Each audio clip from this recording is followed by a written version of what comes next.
shit on. It's my shit. It's my Alright, take a look at it now. You can click studio mode. There it is. It's okay to switch, right? Yeah. Just don't double click. It's still fucked up. Yeah. I think it's because we normally have the overlays on. Oh, and this one got moved. For the Roll20 thing, I thought we just used the house lights. Because everybody else's green screen is perfectly fine, right? Yeah. Yeah. I don't know. I'm slow. I can fix it right now though. Yeah. I don't know. It's weird. The cameras are kind of laggy. Oh, they are, yeah. Oh, the machine might be struggling here. Did you guys restart after the update? I don't know what that means. I just turned on the computer. Updates are still running. Oh. That's why it's doing that. It's slammed. Yeah. I didn't click yes to any updates or anything. Okay. Well, it's running updates. We'll fix the rest of this here though. Ah.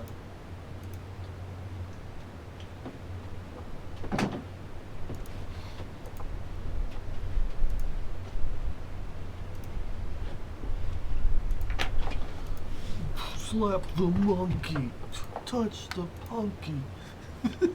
It's Mr. B. It's me, Mr. Bean. Mr. Bean. Mr. Big. Mr. B. Mr. Big. Hold on. Does she... Let's see. I'm Mr. Bean.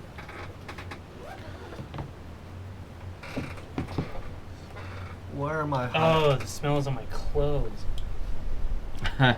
why are my highest rated comments on Reddit the most bullshit comments? Sounds about right. Yeah. And my most intellectual comments are negatives. We're not streaming right now, are we? We are. Okay, We are. alright. I was about to We say are something really live, spicy. They're just Elden Ring hot takes. I was gonna say something really spicy, but I'm glad we. There's only 2 Reddit pages I follow.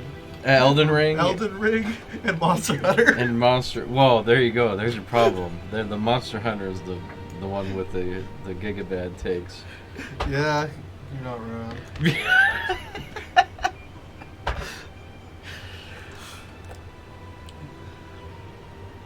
Try to remotely have lore theories of Monster Hunter, and you get drop kicked into infinity. Mm. You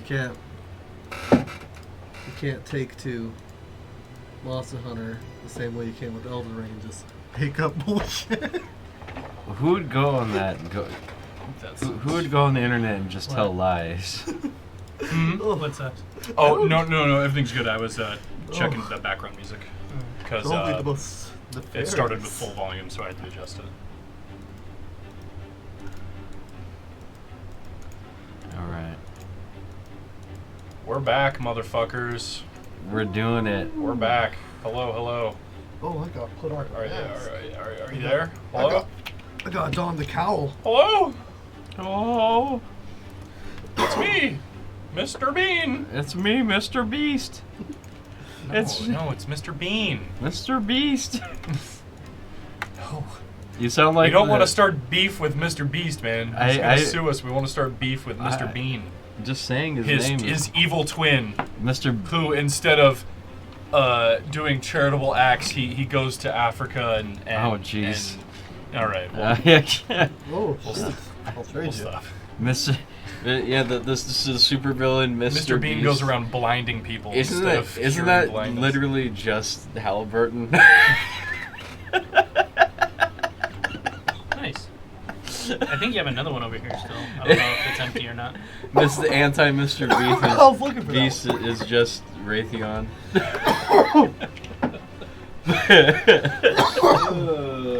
Yes. Just go to foreign countries and blind people. What's that? They sound like Umbrella Corp. What the hell? It's fucking Raytheon. It's arms manufacturer. It's been a while. Gotcha. It's been A while. 2 weeks. It's been 2 weeks till I suck you off. 3 weeks until you suck me back off. 4 weeks. 4 weeks. Now. Intro sequence activate.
Hey, your order has been picked up from Skipolini's. Nice. Hello, everyone, and welcome back.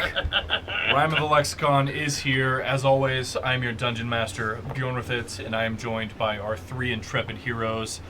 Dale, who is playing as... Hello there! This is Al, Dolan Duckblood, the starbird, chosen by the summer star, cursed by the oven star. No, the curse was lifted.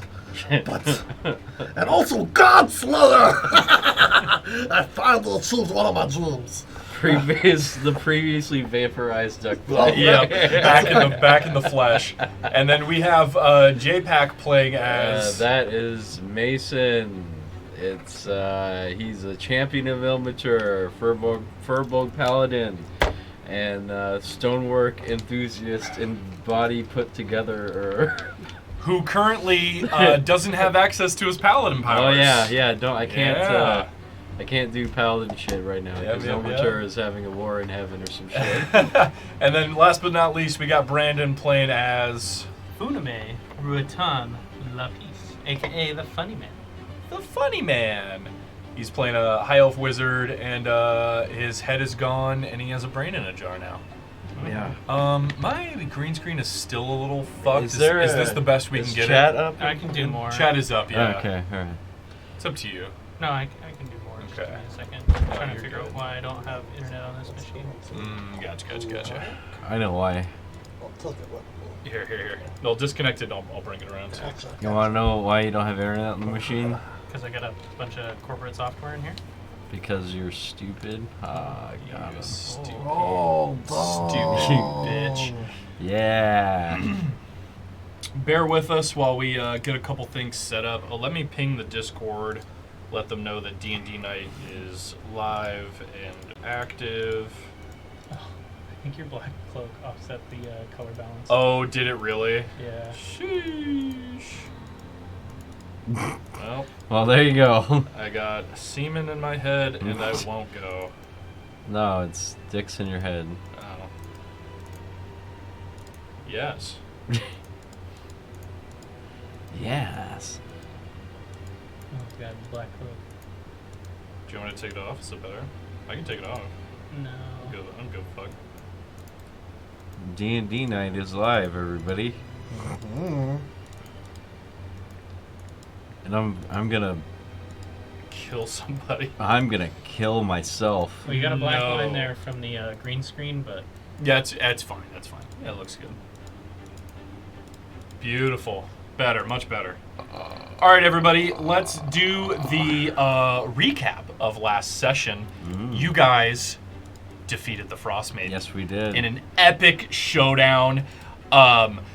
You know, normally mere mortals wouldn't stand a chance against a god, but with the help of the ancient Netherese artifact known as the Mythalar, you guys were able to suppress her powers, make her weak enough so that you three could kill her, and succeeded. What's up, Samurai? And it was also the Summer Star. And the Summer Star helped as well. Yeah. Yep. With the help of 2 powerful artifacts. You guys were able to defeat her. You guys were able to take the Mythalar with you. Duckblade pulled the spark out of the Mythalar, put it into the Summer Star, and you guys had a harrowing escape. The whole city was collapsing. Mason almost died. You guys were able to escape the necropolis. And as you guys stepped outside the glacier triumphantly, you realized something was terribly wrong when the sky was glazed over purple, and where the sun once was, the Ebon star looked down upon all of you. Yes, the thing that Duckblade saw in the chair. You guys headed back to 10 Towns and got news that major cities were falling. Some apocalyptic event was occurring. The dead were rising. Evil forces were marching on Baldur's Gate, Calimport, Waterdeep, Luskan, and one after another the cities fell. And after a few weeks, you guys realized that Icewind Dale was the last bastion free from the undead.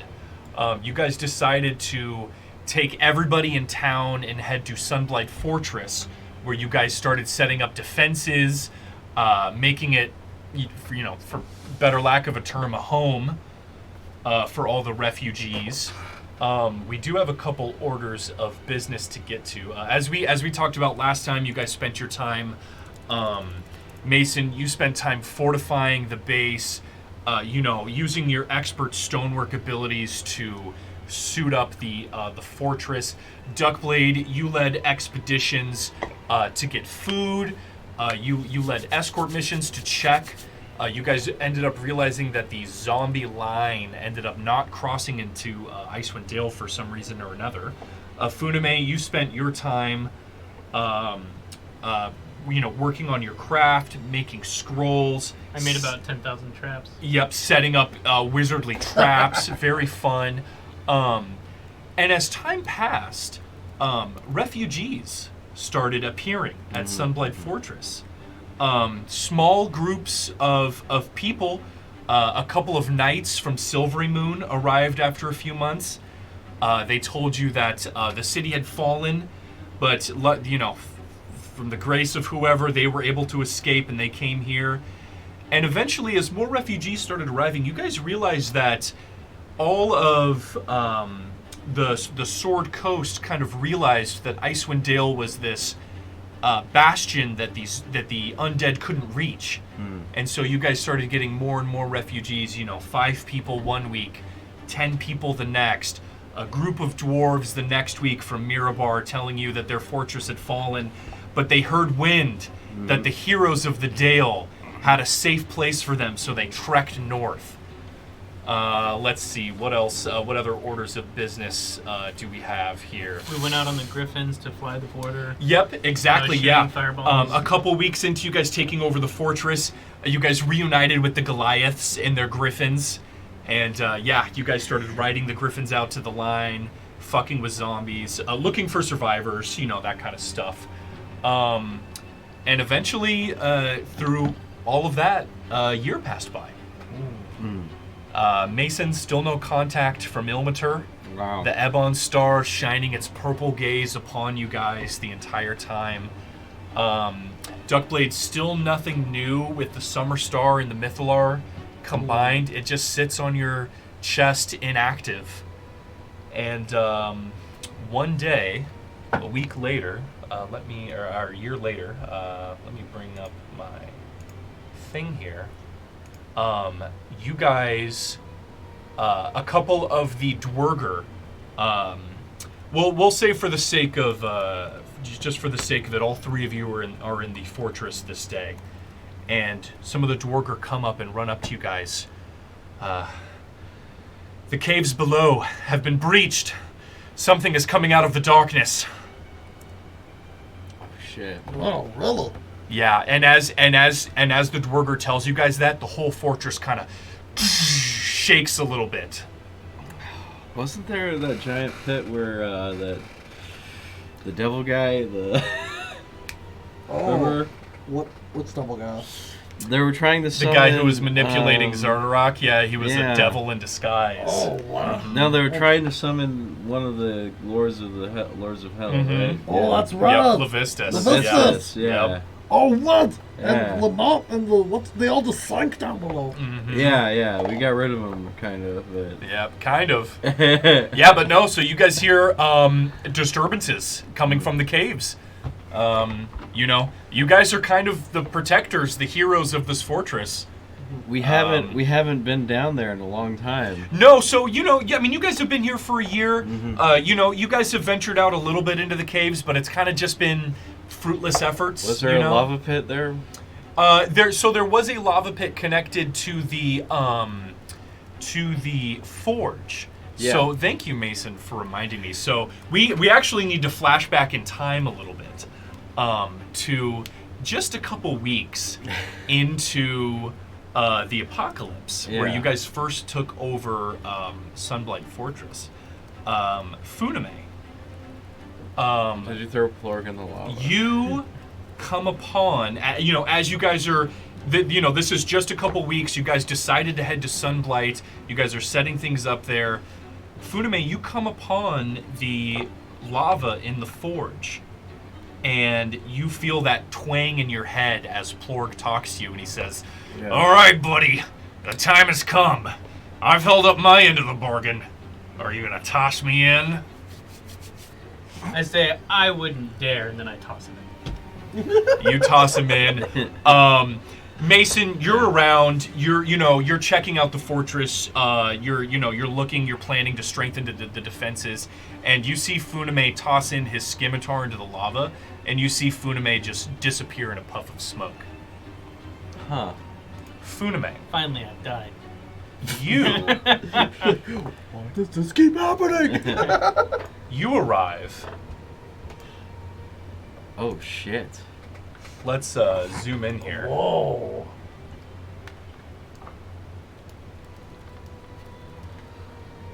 There we go. Whoa. You arrive in a fiery chamber, and you see this giant fire elemental sitting on a throne made of granite. He looks like this. And you see a bunch of fire elementals and a bunch of little guys hanging around.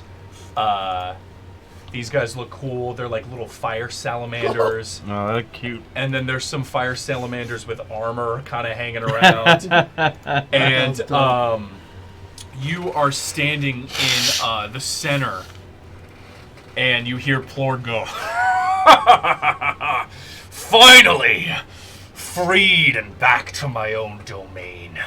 What did he You look like? foolish mortal." And you feel these flames wrap up your legs and bind your hands and ankles, and you feel this fiery smoke go down your throat. You're unable to breathe or talk. I don't have a throat. Oh, that is very true. You are a brain in a jar, but you see this, the smoke covering your glass and everything. And then I'm gonna absorb elements. Yeah. Is that spell strictly verbal? Let's see. Double check for me, because you aren't able to move your hands or reach any components.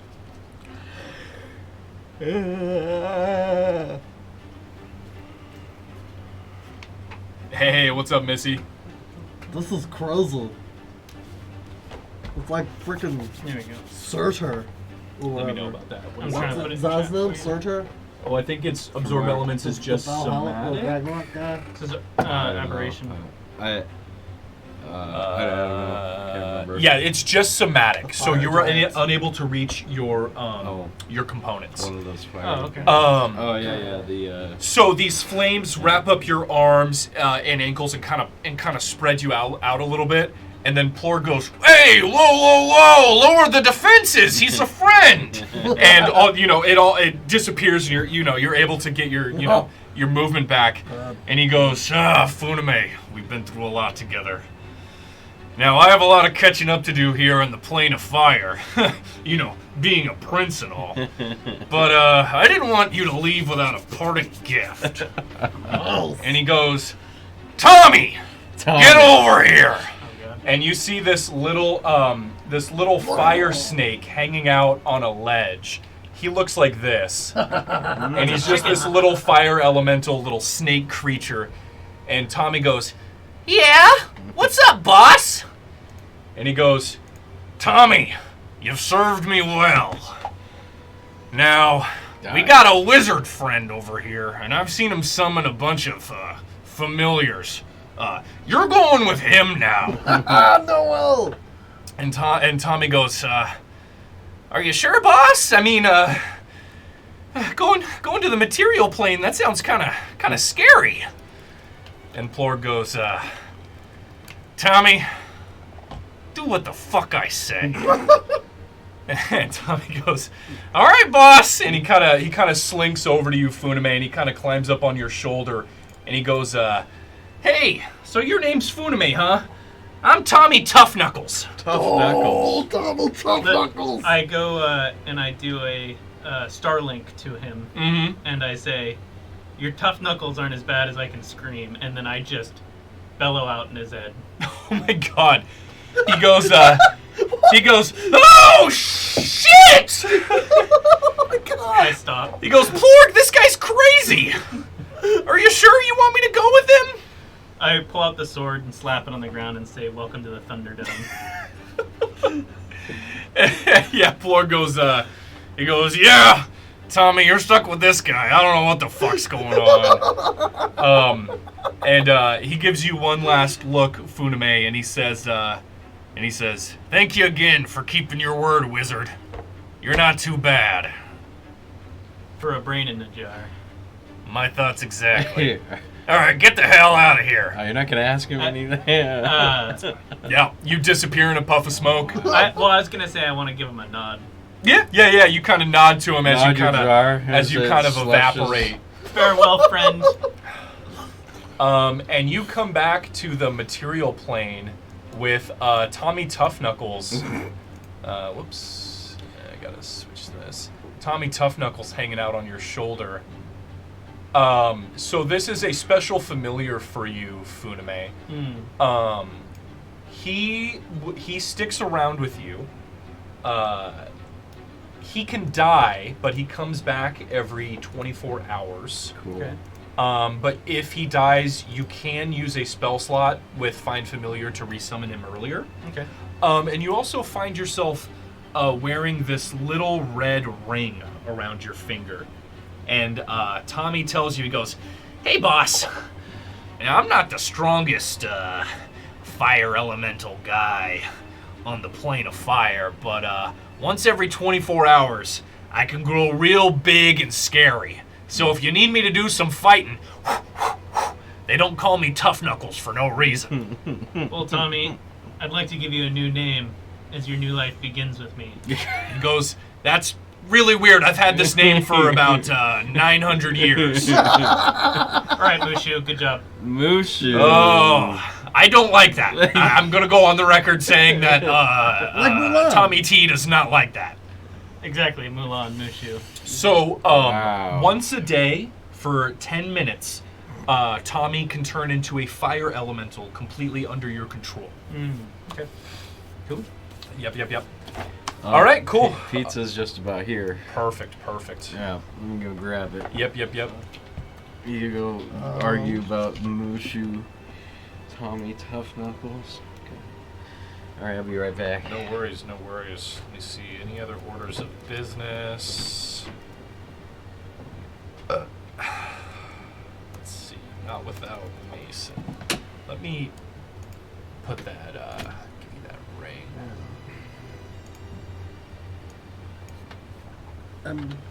Am I able to attempt to reach the spirit world? Yeah, you can definitely try. You mean through trying to meditate or prayer? Yes. Yeah, so I would say over the year that you guys have spent, you guys would try countless times. Duckblade, you are able to reach your monk ancestors, albeit very briefly. They tell you one day when you get in contact with them, they tell you that your like line of like contact to them is very weak and thin, and you're only able to get a few words in each exchange before your connection is severed. Gotcha.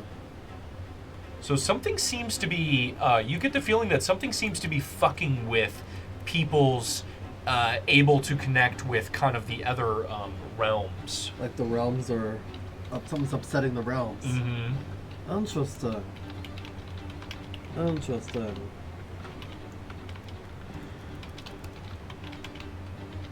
Did any of those Kenku from that temple talked about offhand long ago came by? Yeah, a few of the Kenku are actually living in the fortress with you guys. Okay, cool. I can't really talk with any of them because they're Kenku. Yeah, they kind of like mirror you back, and they are all very jealous of your ability to communicate. Oh, something I'm used to, unfortunately, my people. But do not like me. I'm too different. There we go. They even think my fighting styles are weird.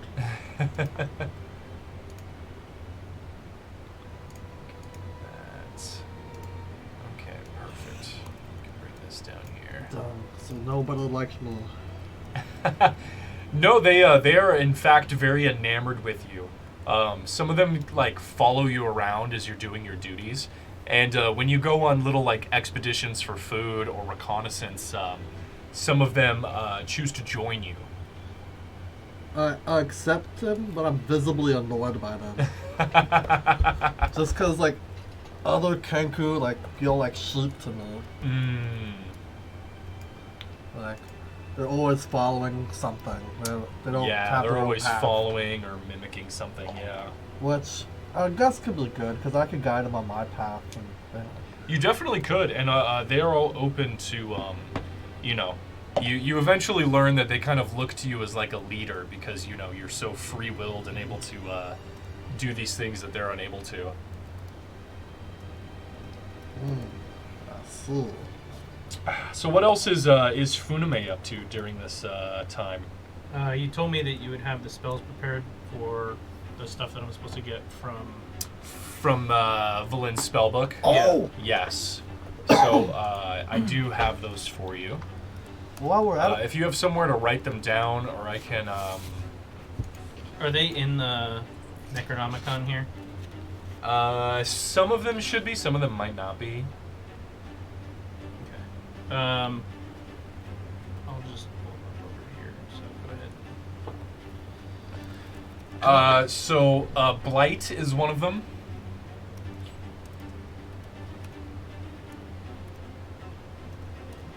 Actually, I wonder if there's an easier way to do this. There is not. She was a necromancer, right? Yeah. Oh, there is an easier way to do this. Here.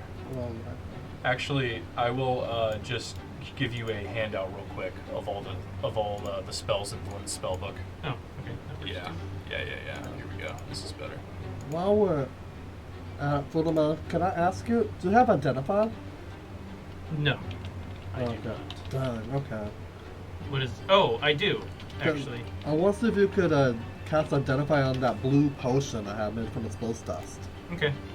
Yeah, I can definitely do that. Just so the DM knows it's in my spell list. Perfect. Here you go. You should be able to see Valin's spellbook in the handouts. That's dope. Blight? You're gonna get Blight? That's sick.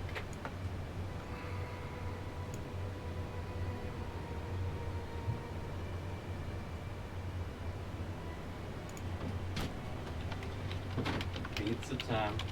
Oh yeah. What I miss? Funima has Valin's spells. Like Blight and stuff. There's some Kenku that came by from this temple. Yeah. Yeah, it's... Yeah, that's it. There's some Kenku. Yeah, they just follow me around. They're like children to me, I guess, or something. Duckblade, the potion is a potion of strength. Oh. And when you drink this, For 1 hour, your strength score becomes 27. Sheesh.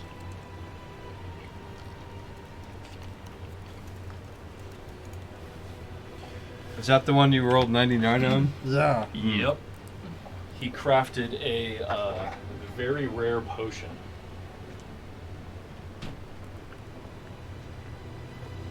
Huh. You know what? I'm gonna give it to you, Wilson. Oh, really? Yeah. I don't need a strength potion. You're gonna hit a little bit harder.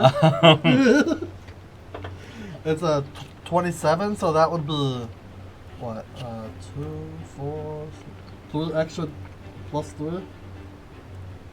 I could hit pretty hard. Imagine if you drink that and you could flurry of blows for like. Well, my flurry of blows all dexterity based, so I don't really need. Well, and plus all my strength stuff I do as dexterity pretty much. Okay. I'm a dex build. Duckblade's gonna give Mason the potion.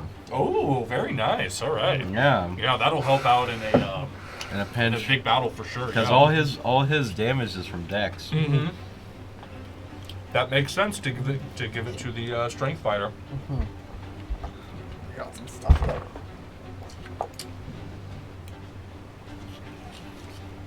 Thanks everybody for hanging out. We will continue the story in just a moment.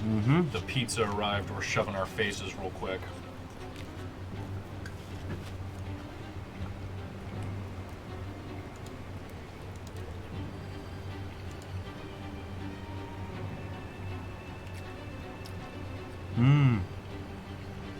The super suspenseful music while we're eating pizza.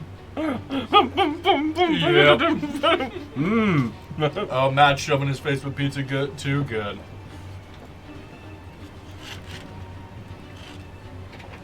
Oh, Hell yeah. Who should I Venmo for pizza? Me? Jetpack bought it. Oh, cool. Pizza drama tonight at Shoving.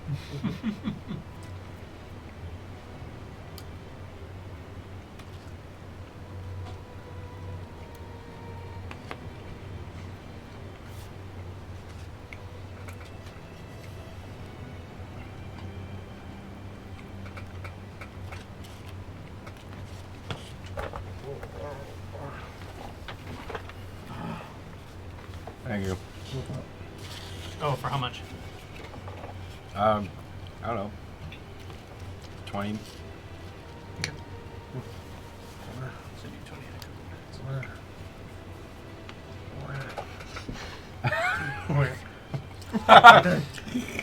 Think you can take the mask off to eat, dude? Never! Never! That's not how Duckblade would eat.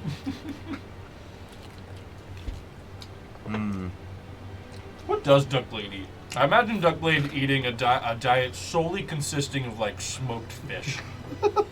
And, like, putting the whole fish in his beak and then pulling out the bones. You know, like a whole skeleton of fish and then just, like, dropping it. I imagine it's mostly like bugs, insects. Expired bread. That makes sense. Just expired bread. Just dry bread. It's feeding time, Duckblade. Just roll crumble. bread. While While someone's sitting nearby is like, you know that's actually bad. yeah. You know you're not supposed to do that. Yeah, you're actually hurting them. Yeah. His rations I are was just waiting for Duckblade's that. just on the floor, just. You know it's bad for him, right? In reality, his rations are just uncooked rice. Yeah.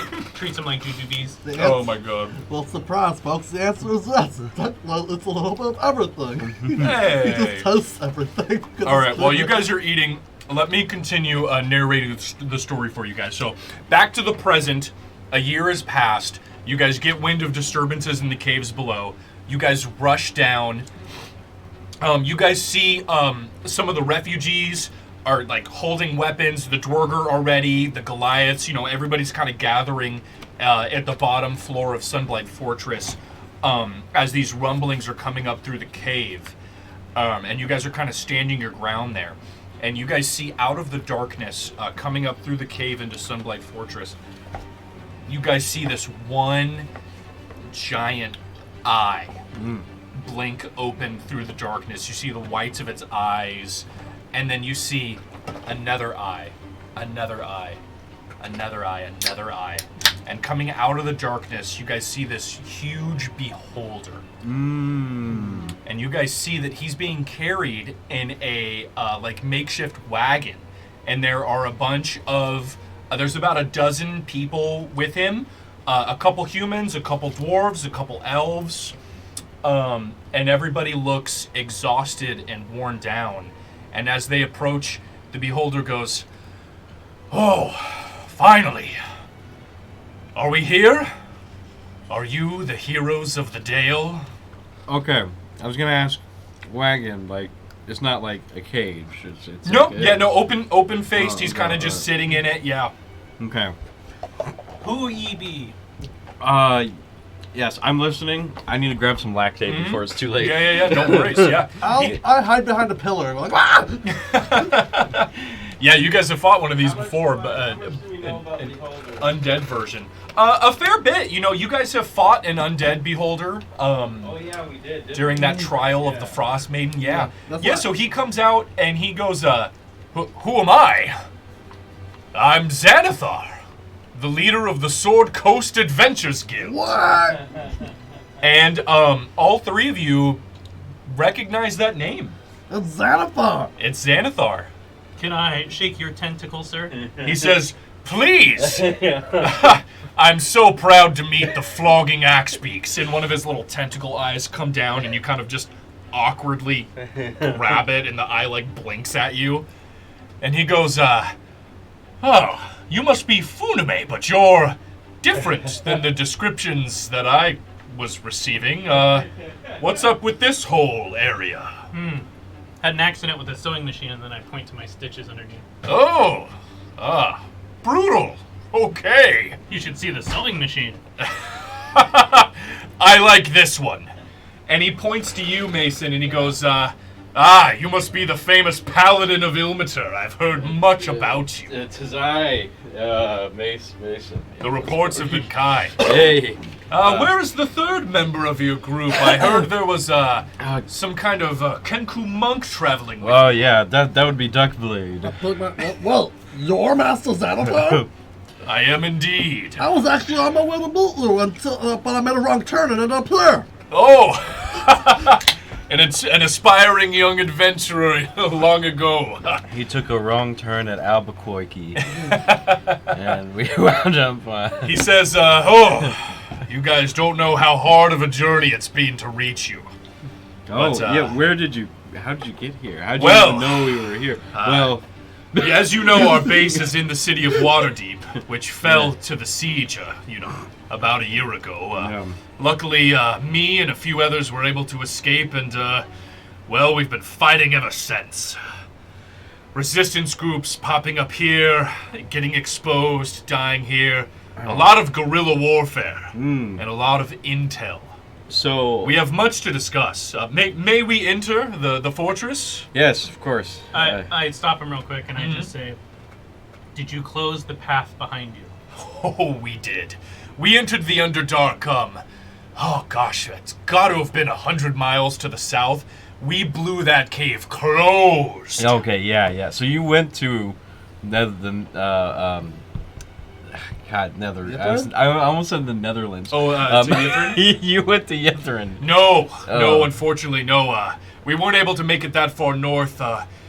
We've been traveling in these caves for, God, how long have we been in the caves, Jocko? And you hear one of the humans go, hey, it must have been 4 months. Whoa. Jeez. He goes, we've been traveling the traveling above ground has become more and more difficult. I don't know if you've seen them, but there's these flying giant zombie wyverns that have been patrolling the airs. I think we've seen a few. They haven't made their way this far north yet, thankfully, but it's almost impossible to travel above ground. So I got a question for you. Please, and they're kind of making their way in. They're kind of unloading their wagon, and they're kind of the dozen people traveling with them are introducing themselves to your group and everything. So did you notice what we noticed? There was like some kind of barricade that was keeping the undead from crossing. It's He kind of says, yeah, stuck from there. all my intel reports, for It's- some reason the undead don't cross the mountains leading into Icewind Dale. Okay, so they're still at bay? They are. Okay. It doesn't seem like they've crossed yet. I've got a question. Shoot. Why aren't you flying? He says, "Oh, I can fly." And as he gets out of the wagon, he's kind of levitating above the Okay. ground. Yeah. Gotcha, yeah. okay. I thought you hurt your legs or something. Oh, He has no. oh, I'm fine. His legs. I don't know. But he fills you guys in on something. So he says they've been, as he said, they've been working this whole year, gathering scattered groups of the guild, acting in guerrilla warfare, reconnaissance, intel, and he tells you that the band of heroes that he was with 4 months ago, before he traveled into the Underdark to come to the north, they were headed off to a desolate tomb near Calimport to the south. He tells you that strange energy readings by a wizard confirmed there was something radiating massive amounts of power. He says he's been waiting to hear back reports from that situation, but he says more importantly, they've located the master necromancer they think is responsible for these large swaths of undead. He tells you that they've made base in the ruins of Waterdeep, and he thinks if the necromancer was defeated, that it would greatly weaken these strange evil forces that have risen up against everyone. He's hoping that if this necromancer is killed, all the undead will die with it.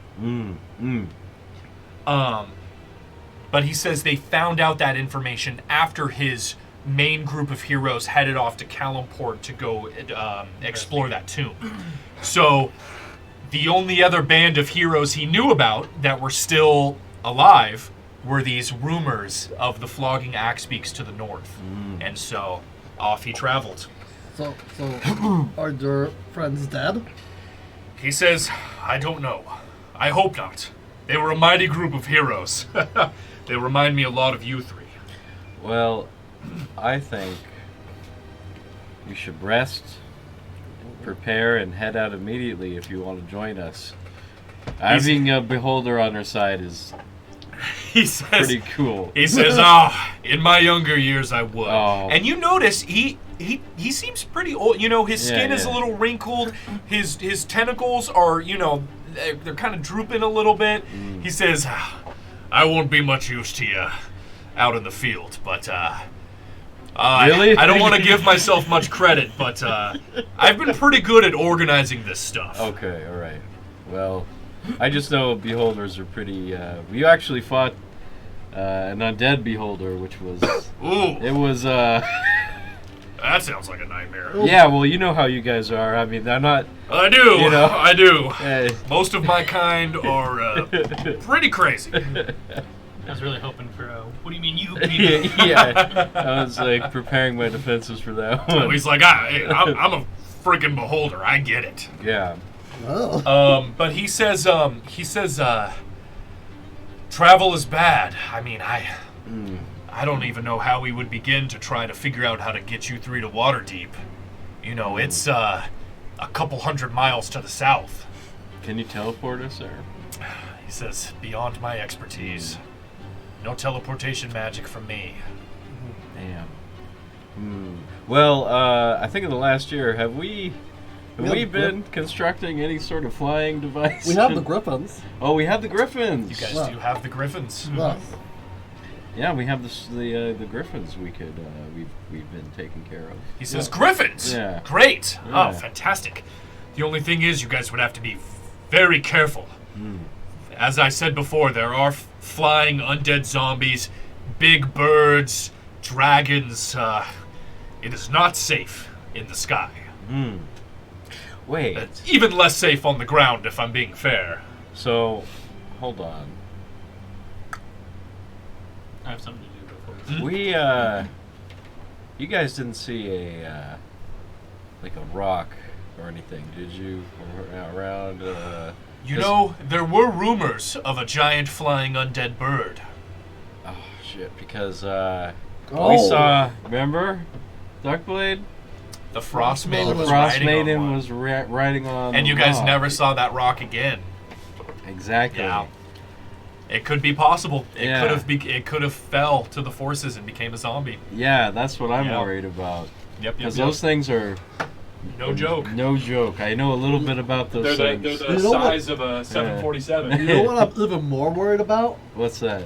That freaking white dragon we saw in the beginning. Didn't we kill that thing? I thought No, we killed the Charlatan dragon. Oh, we killed the Charlatan dragon. But We didn't kill the white dragon You though. guys also saw a white dragon. Yeah. That was way early that was, on. near Yep. that was like episode 2 or something. It was Yeah. blind. It was blind. It was a blind white dragon.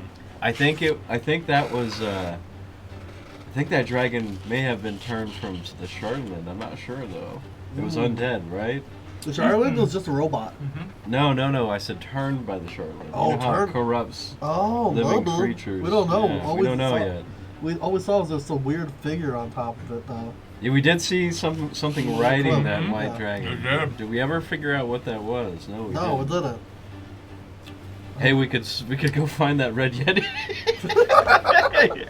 I'll fill you guys in on something. Did you find that? Did you see a red yeti while you're out there?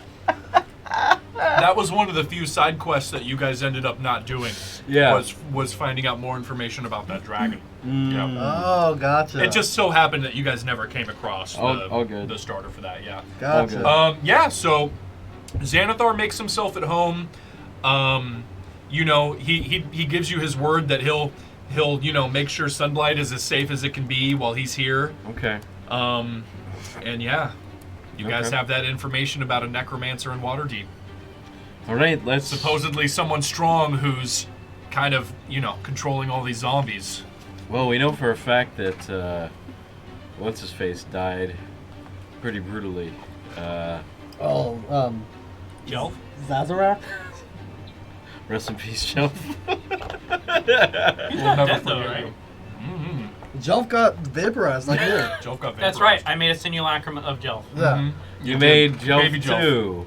You made Baby Jelf. He's Baby running Jelf. around being Yeah. annoying. Yeah. And So Singing the songs, I hope. Oh, of course. He never stops. Good. that's all you. One time you guys found him bound and gagged in a bathroom. This is what Xanathar looks like, by the way. oh, He looks kind of high. Oh, yeah, baby. I love him. Yep. He's a little bit older now than in this picture, but yeah, that's what Xanathar looks He like. looks That's a little cool. high. Right? He's like, yeah. Oh, yeah, baby. He's smoking on that Bhutanese Shadow Kush. That shit straight out of K-Lid. I'm gonna do something, but right before we leave. So. Okay. Yep. All right. I'm going to make a teleportation circle at the top of the fortress. Yeah. And then I'm going to make a secret one somewhere else. Okay. Where are you thinking you could do like your private quarters? Yeah. Why Okay. not? Yeah. Perfect. Beautiful. As the night unwinds, you guys are planning on heading out in the morning. Obviously time is of the essence. The sooner this necromancer is dead, the sooner the zombies die, the sooner the resistance can fight harder. Xanathar pulls you aside, Mason, and says, "Tell me, there was a paladin in the other group of heroes. Oh. He tells me he was unable to communicate with his god anymore. Is it the same with you?" Yeah. Who's he worship? Maliki, the god of the forest, Yeah, I am a follower of Ilmater. as I've heard. And The I A righteous god. insects. have not been able to reach him. Not even his squire or his. I know he kind of left one of his angels to communicate with me. We heard of the disturbances in the Yeah. celestial realm. We And can I- only assume it has something to do with what is going on now. And I can't speak with him either. It's everything is just completely Well, cut off. I'm I losing faith, man. I don't want you to get your hopes up, because it is a very terrible workaround.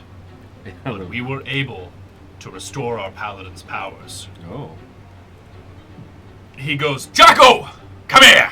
it's just Jacko. And Jocko scurries up, and he has this lead box, and he opens it, and you see a thick black amulet inside, made of Chardolin. What? And he says, now for whatever reason, the evil fucking magic in this thing was able to get our paladin his powers back while he wore it. Somehow this crazy evil counterbalances the discommunication with the... We don't know. We don't know. Now, I will tell you one thing. Our paladin tried to wear it as little as possible. He said while he was wearing it, he saw strange visions, shadows lurking in every corner, night terrors. But while he was wearing it, he was able to access his divine powers. I give this to you. Okay.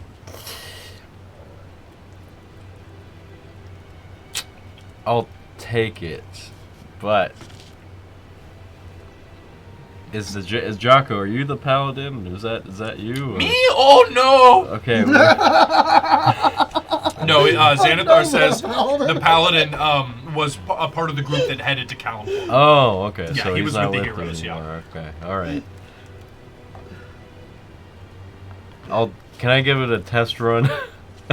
You sure can. Before you do, I want you to strip and go into a cage. Weird. Dance for me.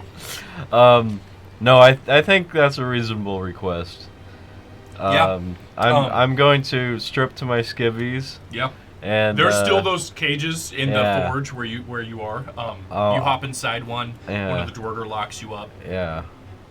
You put the Chardolin amulet on, and what can only be described your connection to Ilmater is TV static. It's very fuzzy. You put your amulet on and you hear Mason, and then it kind of just like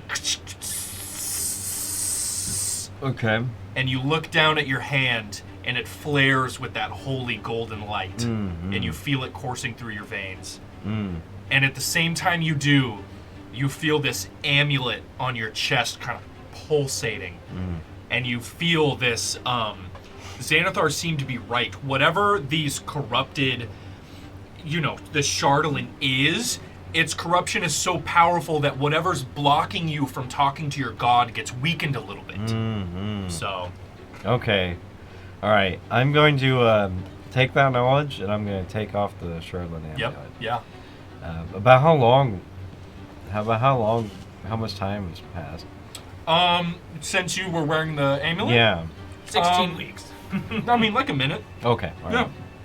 So there's no like time dilation stuff I need to worry about. Okay. Yeah. You come back 6 Yeah. weeks younger. Well, hey, I mean, it's a fucking cursed Chardolin amulet. Anything could fucking happen. That's true. Yeah. No, everything seemed to be fine. Okay. All right, cool. I'm gonna put it back in the box, and I'm gonna. Yeah, it's like a little lead box. You're Yeah. able to put it in your pack. And does that box kind of stops it from?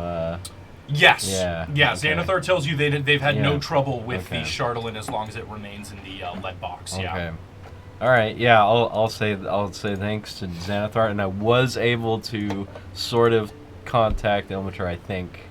He says, "Yeah, perfect. Yeah, that's kind of the same thing our paladin said. He says Yeah. it wasn't great, but if he needed his powers, hey, at least he had access to them. It But definitely at gives a cost.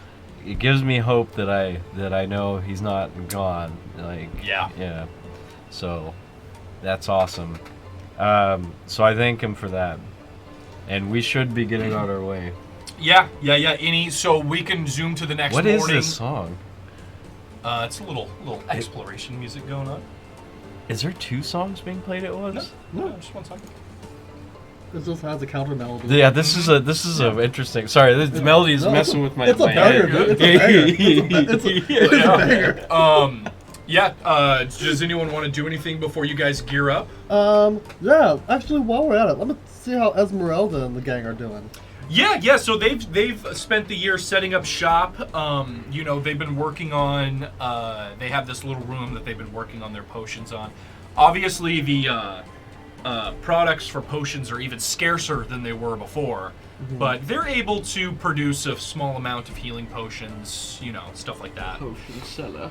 Oh, we should probably grab some then. I need your strongest potions. Yeah, Esmeralda, what you got in the potions? Yeah. She has 3 potions of greater healing that she's able to part with for you guys. Ooh. Yeah. Heck of that, it's 4 total. Yes. Thanks, miss. I introduced you to the Kankus.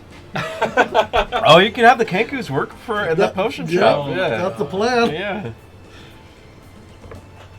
Potion seller, I need your strongest potions. You cannot handle my strongest potions. No potion seller, I'm going to the battle. I need your strongest potions, please, potion seller. My potions aren't fit for a man, they're not a beast. So that, You cannot have my strongest potions. I fucking love that. Esmeralda thanks you for the extra hands, but she kind of leans in close and says, "To be honest with you, I don't even have enough work for Copper Knobberknocker. You know, we don't have a lot of material to work with. Business is very slow. If I'm being honest with you, this would be more of a burden than helpful." Oh, actually, there is something that I wanted to do during this full length of time, something that we talked about, which is, can I train with Knobberknocker to increase my proficiency with Tinker's Set? Oh, yeah, It's a full you year, so- absolutely can. What are you, give me an example, what are you trying to learn from him? Because you already are proficient in the Tinker's tools, right? Yeah, so the proficiencies I don't have is for weapons, and He's not proficient in weapons. He's a gnome. and I guess it's called like trinkets, so gadgets and stuff. He can help you with that, yeah. Yeah, definitely. Okay. I Then hate gnomes. I would like to do that so that I can make makeshift gadgets and stuff. Yeah, so I would say you're proficient in gadgets, and then you can also add... and architecture, I think, is one of them, right? Architecture. Or, well, I don't think so. And you can he can also help you to become proficient in alchemist's tools as well. Cool. Yeah. Perfect. Those are the things that he's proficient with. Oh. Does it show here on the sheet? Sorry. You can go down here, add to your proficiencies, and you can add alchemist's kit. So I tell Esmeralda while I'm holding the Kankus around, come on, they're great with kids. I'm gonna look at Kingsport. Well, where's Kingsport? Yeah, Kingsport's been chilling with you guys. He's been practicing shooting his gun a lot. You haven't been able to take away the hookah from him. Okay. He hookahs all day and all night. And every time you see him, he goes, "Ooh, Duckblade, never gonna see my family again. How are ya?" Wait, I have a proposition. What's that? So, we have a fire elemental. Does fire elemental know how to get to any other realms? He tells you no. Damn it. Yeah, he says that he can't even go back to the plane of fire without Plorg's explicit consent. And as you spend more time with Tommy Tough-Knuckles, you kind of get the impression that he's very annoying, and you get the impression that Plorg kind of pawned him off on you as a way to like get rid of him, because non-stop he's bugging you about everything you're doing. I actually have a solution during this. Like, as you and Copper Knobberknocker are like training in alchemist tools, Tommy's like, he's like, "So hey, you guys are working on the alchemist stuff, huh? That's kind of cool, huh? What kind of stuff is that? Yeah, that's cool." You know, just like that kind of stuff, just constantly. I was gonna say I have work for him that he can do. If he Oh, so it's chooses. perfect. Tommy's does great. What is that actually? I send him and I tell him Jelf needs help writing new music. Oh. Oh. I'm the musical genius in the fire realm. Where's this baby Joe? I mean, he's my simulacrum, so I know where he's at all times. Yeah. Okay, so I just tell him where he's at. Oh, perfect. Yeah. You get a good like 4 or 5 hours a day pawning off Tommy on Baby Jelf, and they just kind of sit in a room talking to each other. And Baby Jelf, kind of has the IQ of like an 8-year-old, and Tommy is very annoying, so they have these very interesting conversations. But That's a perfect relationship. Yeah, it's perfect. Yeah. You really are becoming the funny man. You have these crazy characters. Oh man. Oh my goodness. Yeah. Speaking of which, are you gonna ask Kingsport to join you, Duckblade, or are you gonna leave him in the fortress? I was gonna wait till right as we're walking out the door and interrupt whatever he's doing. And make him come with us. It's like 6 in the morning. The sun is just rising. You come into Kingsport's room, and he he has all the candles in the room lit. He's toking off the hookah, and he's just looking at his gun. And you walk into the room. Does he lick it too? Wow.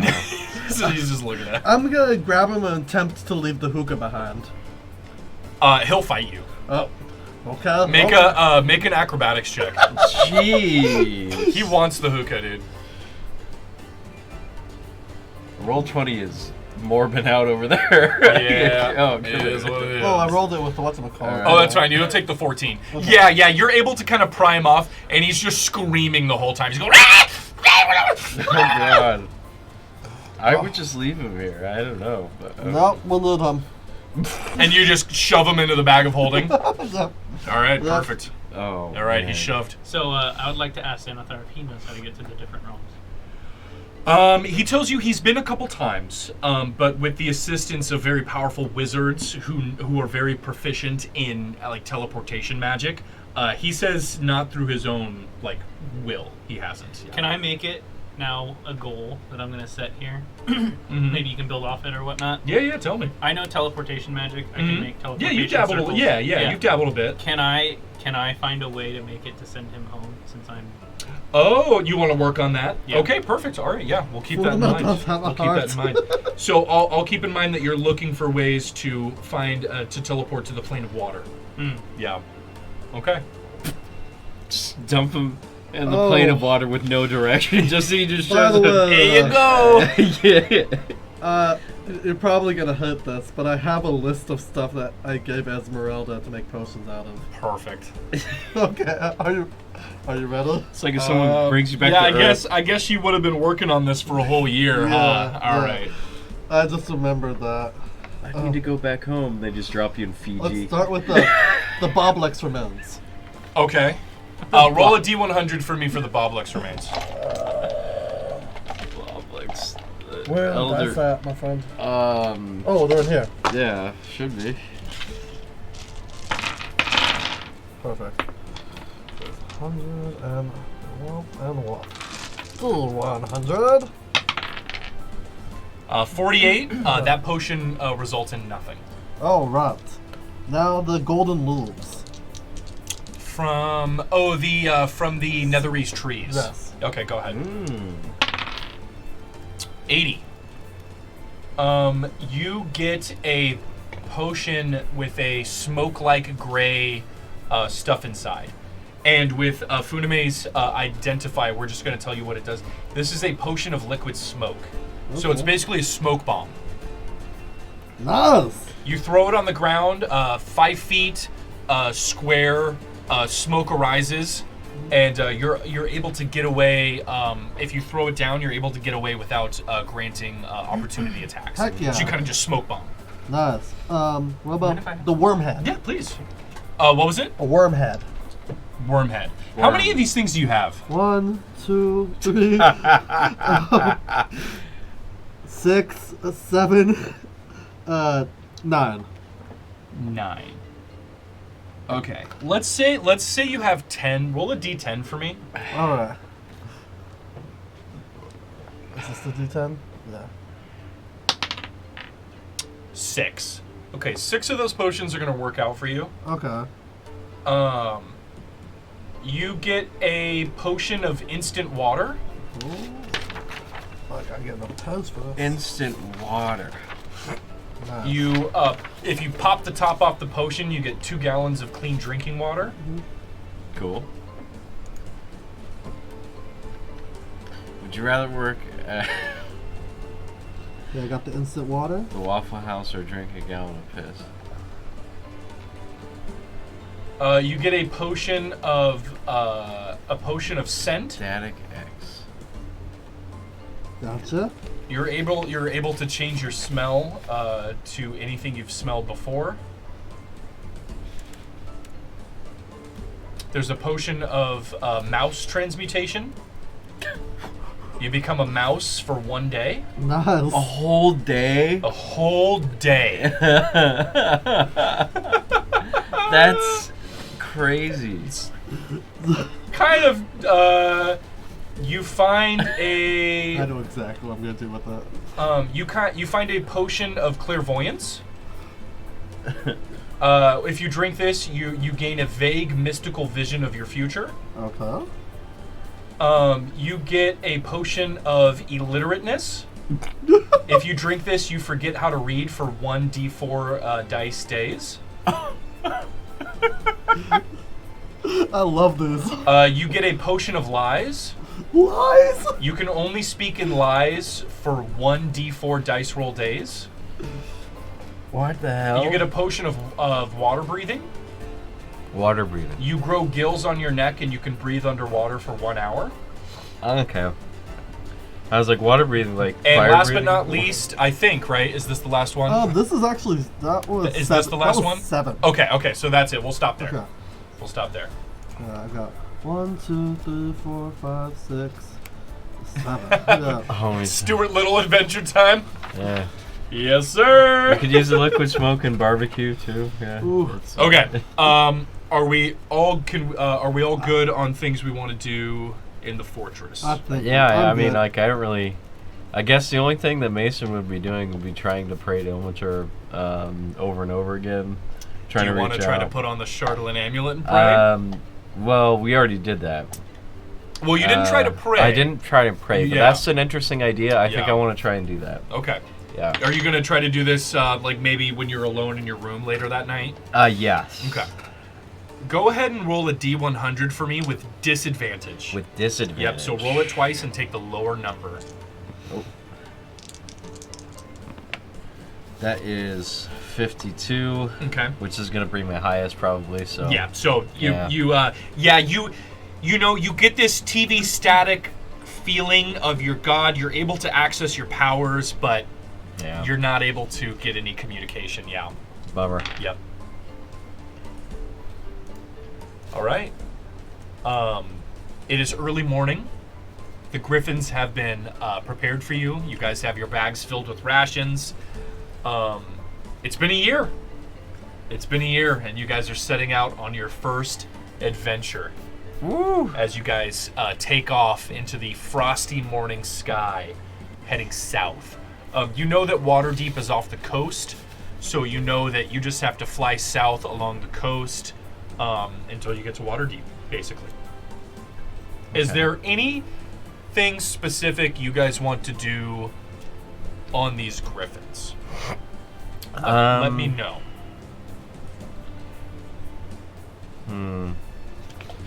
These aren't these are real live griffins, right? Oh yeah. Oh, I thought they were stone griffins. Oh no, these are okay.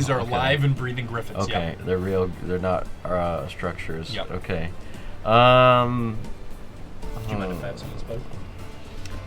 Well, I'm assuming they already have the regular flying gear that's Mhm. required to like Yep. do regular Yep. Saddles, flying stuff. food bags, blinders, all that stuff. all that stuff. Yeah. Okay. All right. I guess I'll equip mine with some like metal talon claws, you know, like some weapons. I guess like metal. Can I do that?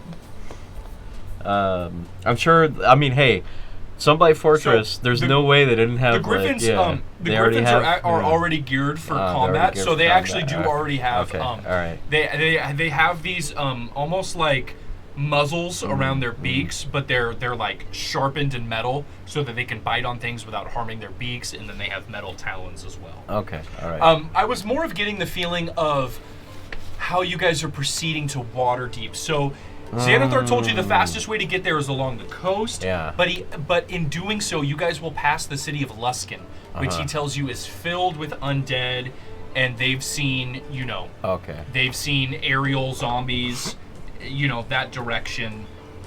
You guys could cut around it and try to find your way back to the coast, stuff like that, We should probably just go. At this point, we should probably just cut through Luskin. What do you think? I think so as well. Yeah. All right. You guys arrive at Luskin about an hour after you depart from the Dale. Let's change this music here. Here we go. So, you guys encounter your first flying zombie. You guys see kind of these skeletal like crows kind of flying over the city of Luskin as you approach from afar. You guys can try to skirt around. If you do, I'll need a stealth check. You guys can also fly straight through and try to outrun them. You guys could stop and try to fight them. Many options Try here. and sneak around. What do you guys think? I think we should sneak around. We should alert the necromancer. That Yeah, that's probably a good idea. All right. What do you think? Let's get a group stealth check if we're gonna go for that. You said add advantage, right? Double advantage. Yeah, actually quadruple advantage, not just a regular stealth check here. Oh, 2 fails. Roll. Wow. The murder of skeletal crows, as you guys try to skirt into the ocean and around them, they all squawk as they see you, and they start flying towards you guys like bullets. Do you guys want to run? Yeah. Should we try to outrun them? Or should we just fight them off? I think at this point we should just fight him off. All right. So, in response to hearing that, Mhm. I'm gonna cast a spell. Yeah. Do an explosion spell. No, I'm gonna put Dragon's Breath on my Griffin. Oh, Nice. perfect. Okay. So we'll use a spell slot for that. Beautiful. That's going to give you advantage on your checks. Everyone roll me a animal handling check first. Jeez. I'm sorry. You guys are actually trained in riding these griffins. Let me get these animal handling checks at advantage. Oh, hey. I'm just gonna do one more because I Yep, already did perfect. I'm just So gonna roll 18 is d20 the real higher. quick. Yep. And because we're within his circle or field, do we get 9 bonuses? Not unless Mason is wearing the Chardolin amulet. Well, you get to roll again. Oh, damn. Nice. Oh, nice. Wow. Okay, you guys expertly maneuver your griffins into combat. Give me a feeling of what you guys are trying to do here. So obviously, Funame, you have your griffin with your fire breath. You're roaring around the skies, just burning all these crows up. Duckblade, what is your go-to action here for these crows? I'm just gonna. Let's see. How big are they? They're crow-sized, but there's a lot of them. Oh. There's like hundreds in this murder. I'm gonna. I'm gonna fly. Have my griffin go underneath them, so my griffin won't get pelted by. But I'll jump up and try to flurry of blows. Oh, okay, and then land back on your Yeah. griffin. Okay, and then what's Mason kind of doing in this situation? I can't cast spells, right? Not unless you're wearing your Chardolin amulet. Okay. No, I'm sorry.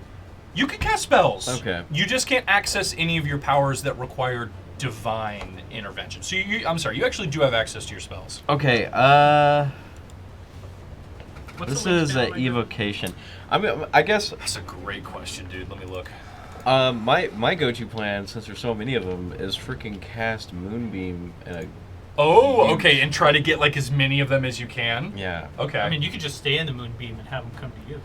No, I'll take damage from that. I think it damages me too. The moonbeam? Yeah. Oh. I think Yeah. so. It says silvery, 40-foot high until the spell ends. Would you say more than 10 feet or less than 10? Oh, more than 10 feet. Yeah. No, sorry, I was talking about the Griffin wingspan. Sorry. Wingspan of 25 feet. Damn. Yeah, it just says Thank you.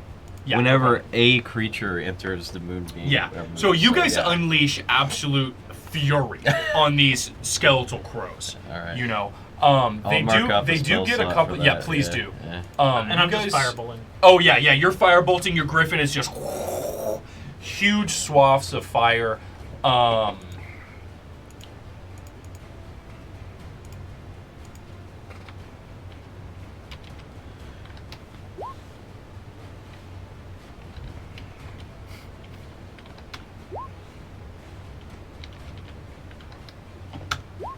Okay, so Duckblade, you're the only one to suffer any injuries in this fight, as you guys are absolutely demolishing these crows. So as you jump up and start flurrying them, you get hit for 5 piercing damage. That was fun.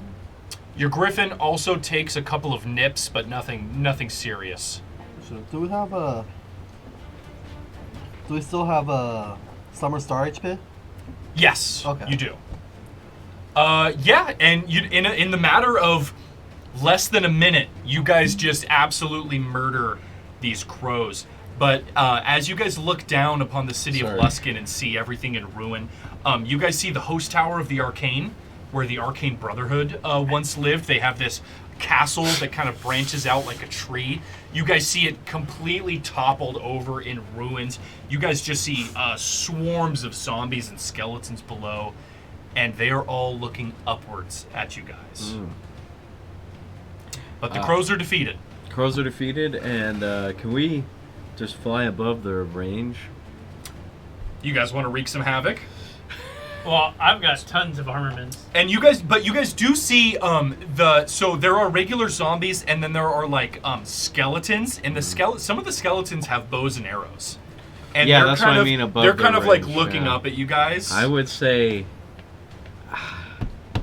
We I would start say around them. Yeah, we we should go ahead should and put just Necromancer. avoid combat to. Yeah. We don't want to risk getting hit. In my opinion, Yeah. I don't think we should risk getting in a fight with them horde of zombies right now. Let's see if we can take out the source first. Your opinion's Yeah. quite wise. Yeah. Mm-hmm. Does Mushu prevent me from also getting a familiar? Just throw Mushu in the. That's actually not a bad he is idea. currently taking the place of your familiar. Yes. Got it. You Okay. you could throw Mushu in the crowd and have him go like Hulk mode. You could, and, yeah. and- So he can only go Hulk mode once a day, but yeah. he can turn into a big fire elemental and wreak havoc. Mushu, Mm-hmm. you And he can come back anytime. Yeah. You feel like having a detour and just letting out some steam? Ooh, tough knuckles, crack.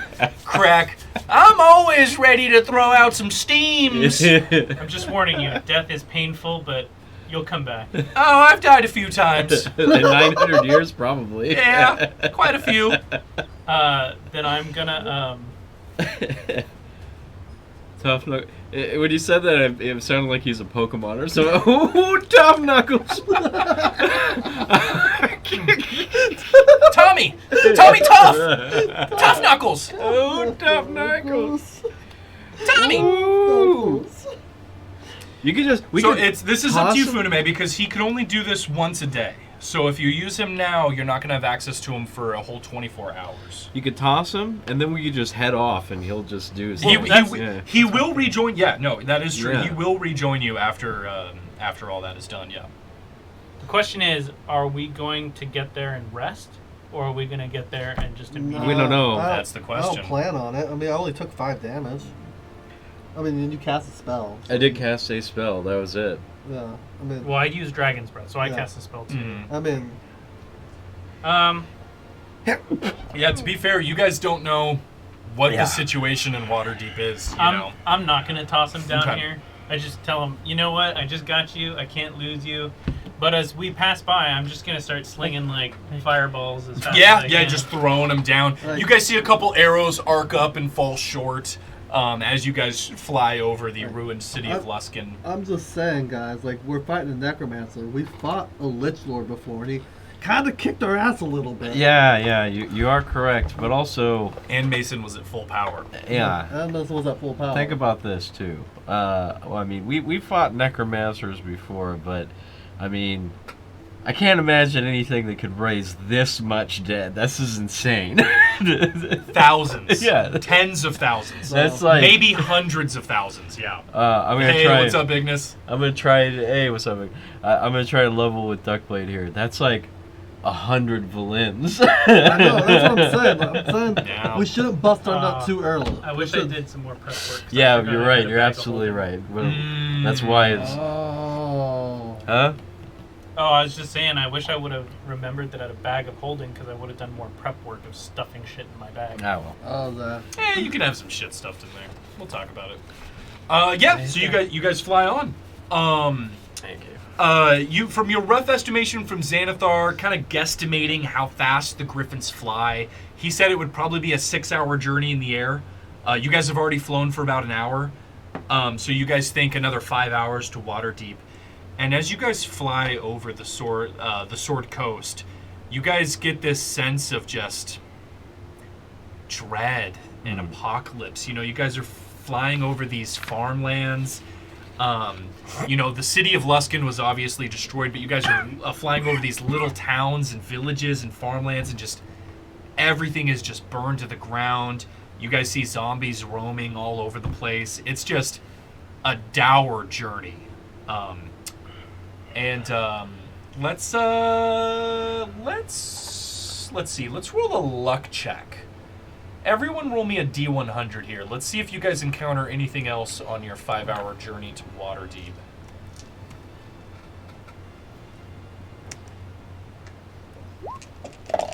Oh, the only number that matters. Heyo! Does mine count as double? Yeah, it does. What'd you roll there? 18. Oh. I thought that was only one. I got 34. Perfect. Okay. Yeah, so you guys catch sight of, as you know, you guys are flying along the coast. Maybe a couple hours into your journey south to Waterdeep, you guys see a beached whale on one of the, the rocky beaches. Uh-oh. And as you guys fly over it, this thing is beached. It's been dead for a while. It's decayed. Its rib cages are showing. Its eyes have, dissolved under decay. And as you guys fly over it, it kind of like moves its head up towards you guys and looks at you guys. And you see its whole body start to move. This thing is massive, and it flops into the ocean and swims away. An undead whale. Mm-hmm. This thing's massive, the size of an airplane. Did it leave anything behind? Nah, doesn't look like it. Yeah. Do we want to stop this whale? Because it could get to the Isle. The Isle of what? Our fortress? No, our isle's in a cliffside, in the mountains. I don't think that whale could scale the mountain. Yeah, we have it in the Sunblight Fortress, not the coast where the Codicil of Light was. Got it. I was thinking Codicil. Yeah, so undead whales, you guys continue on. And before you guys left, Xanathar gave you a map of Waterdeep. Oh. The Waterdeep map. That's Waterdeep? This is Waterdeep. That's literally just Boston, Massachusetts. Yep. Yeah. Welcome to Boston, huh? I think Duckblood's gonna feel right at home here. Yeah, so as you guys approach the city, the first thing you guys see is just the desolate destruction. Most of the houses are caved in. You guys see swarms of undead littering the streets. Yeah. So we're in Waterdeep right now? You guys are just about to fly over Waterdeep. Yeah, you guys are Okay. right on the outskirts of the city. What do you guys want to do? You want to go to Trader Joe's first? You can definitely stop at Trader Joe's. Their dark chocolate peanut butter cups are really good. Really good. Yeah, No, but really though, in all seriousness, which direction are we approaching from? So this, From north so or you guys south? you guys are heading down from the north. Okay. All right, Yes. all right. And unfortunately, Xanathar's intel was only that the necromancer is in Waterdeep. And And this city's huge. was that previously called City of the Dead, or was that? Yes, so this is their massive graveyard and mausoleum. okay, Yeah, alright. They have their castle ward where kind of the upper echelon of people live, Okay. and then you have the trade area, the dock ward, and then kind of the slums, Okay. the southern area. Yeah. Okay. This may sound like an odd idea, but do we want to see if there's a place to land in the Griffon? Hello. Yeah. So that Yeah. the Griffin is a small peak, kind of outside, water deep. It's kind of this desolate little mountain area where they have a couple of shrines to different gods. I think that's a good idea. Let's gather. Yeah. Let's let the griffins rest for a bit, and let's assess what we're gonna do. Yeah, and so we is there undead in the city? You said. Oh, definitely. Yeah. There's like all swarms. over the streets. Can we be careful? As you guys are about- flying over yeah. the city, I'm gonna need a group stealth check from you guys. 17, that's a success. Damn. 23 is a success, okay. 6. All right, that's fine. That's fine. All right. Ducklade and Funame carried you. Okay. Man, I've been you rolling guys are able to. That's good. You guys are able to You're saving up for stealthily, that. Yeah. stealthily glide in. Where the water kind of breaks against the shores of Waterdeep, there's a lot of mist and fog, and you guys are kind of able to dive in deep, close to the water, kind of ride the fog in, and then you guys are able to land on this peak. Funnily enough, titled the Griffin, where you guys are able to disembark. And as far as you know, you guys think nobody saw you. All right. And when we're up here, I mean, do we hear anything interesting, or is it just like the city of just shit? Yeah, so the first thing you guys realize when you set down and disembark is Yeah. the smell. Yeah, well. The smell is just human decay, Yeah. just rotten flesh and smoke Mm. just wafting out of this city. You do notice, Mason, that there are some lit torches in the trade ward. And you're wondering to yourself why undead would need to light any torches. Yeah. They don't really. Up towards the castle ward seems to be the most abandoned. You guys notice the least amount of zombies in that direction. The most amount of zombies seem to be coming from the docks and from the south. And then you guys can't really see that far into the city of the dead. So, gentlemen. Behold! I have an idea. I have a theory. Mm-hmm. I have a hypothesis. If I were a necromancer, I'd probably be hanging out in the mausoleum area. That's just a hunch. I have zero authority, but I'd be thinking if there's any like artifacts or treasure that a necromancer could use, it's probably going to be in a graveyard tomb-like area. That's just me, though. I don't know. City of the Dead seems kind of right on the metal. But Yeah. I'm curious about these god statues nearby us. Yeah, so there's a couple shrines. Oh, yeah. There's a shrine to Tempest, the god of war. There's a shrine to a couple other gods. And then you guys realize there's a small little shrine to Ilmater Oh, up here as well. yeah. Let's. Yeah. I want to check that out. Yeah. I have some What's your ideas, plan? though. Yeah. What's Mhm. your plan? I have Yeah. multiple. So, one, I give Mushu invisibility. He runs into the center of town, looks at what's there, and runs back. Okay. Option 2, and or in addition to, we have him do the same thing, but go to the dock ward and see what's there. There's a separation, large separations between some of the main streets. If he says that the whole dock ward is just full of zombies, I propose that one of us, again, goes invisible, goes down to a general store, knock over every oil lamp, set fire, and start a blaze to the city. If people are there, they're going to put it out. If the necromancer needs to put it out, he will put it out because it's going to ruin his home. So, that's my plan to, 1, kill more zombies in the fire, 2, get someone to actually react to it, and 3, get more intel on the basing surrounding areas. Yeah, that's not a bad Yeah, idea. I I also- think we should check Not a out bad the idea. trade ward first because zombies don't need light. Well, so that's why I was saying have him check the trade ward, then the dock ward, and then use the last invisibility I have to set Okay. fire. Yeah, Okay. I think that's not a bad idea at all. I like that idea. Yeah, I like that. Okay, so continue with your statues. Yeah, I want to check out the Ilmater Can we statue. check them out while you send them out? Yeah. You turn Tommy invisible. You give him the plan. He goes, "You got it, boss. I'm gonna head out." No talking. Oh, Oh, well. shit. You can tell me all about it. You're kind of asking a cow not to shit, but you know. Do you want to die and be eaten one piece at a time? No. Well, then, while you're out there, don't talk. Could you silence him, maybe? I probably could, but I wasted Hey, my potion hey. of silence. This is the tough knuckle guarantee. Tommy's is gonna keep it. hey, Tommy, I got a reward for you though. You can tell me all about it when you get back. He goes, Clever, clever. "You send him out." Yeah. He's gonna Good check job. out the trade ward and come back. Yeah. Okay, Yeah. perfect. You guys check out the Temple of Ilmater. You know, these temples have been abandoned. It doesn't seem like the zombies or anybody has come up here in a year. Everything, the wood has started to rot away. But the Temple of Ilmater, as you approach Mason, you know, it has a small little statue of Ilmater with his hands bound outward, and there's a little offering bowl. Okay.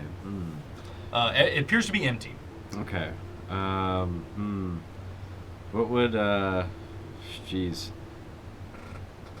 I actually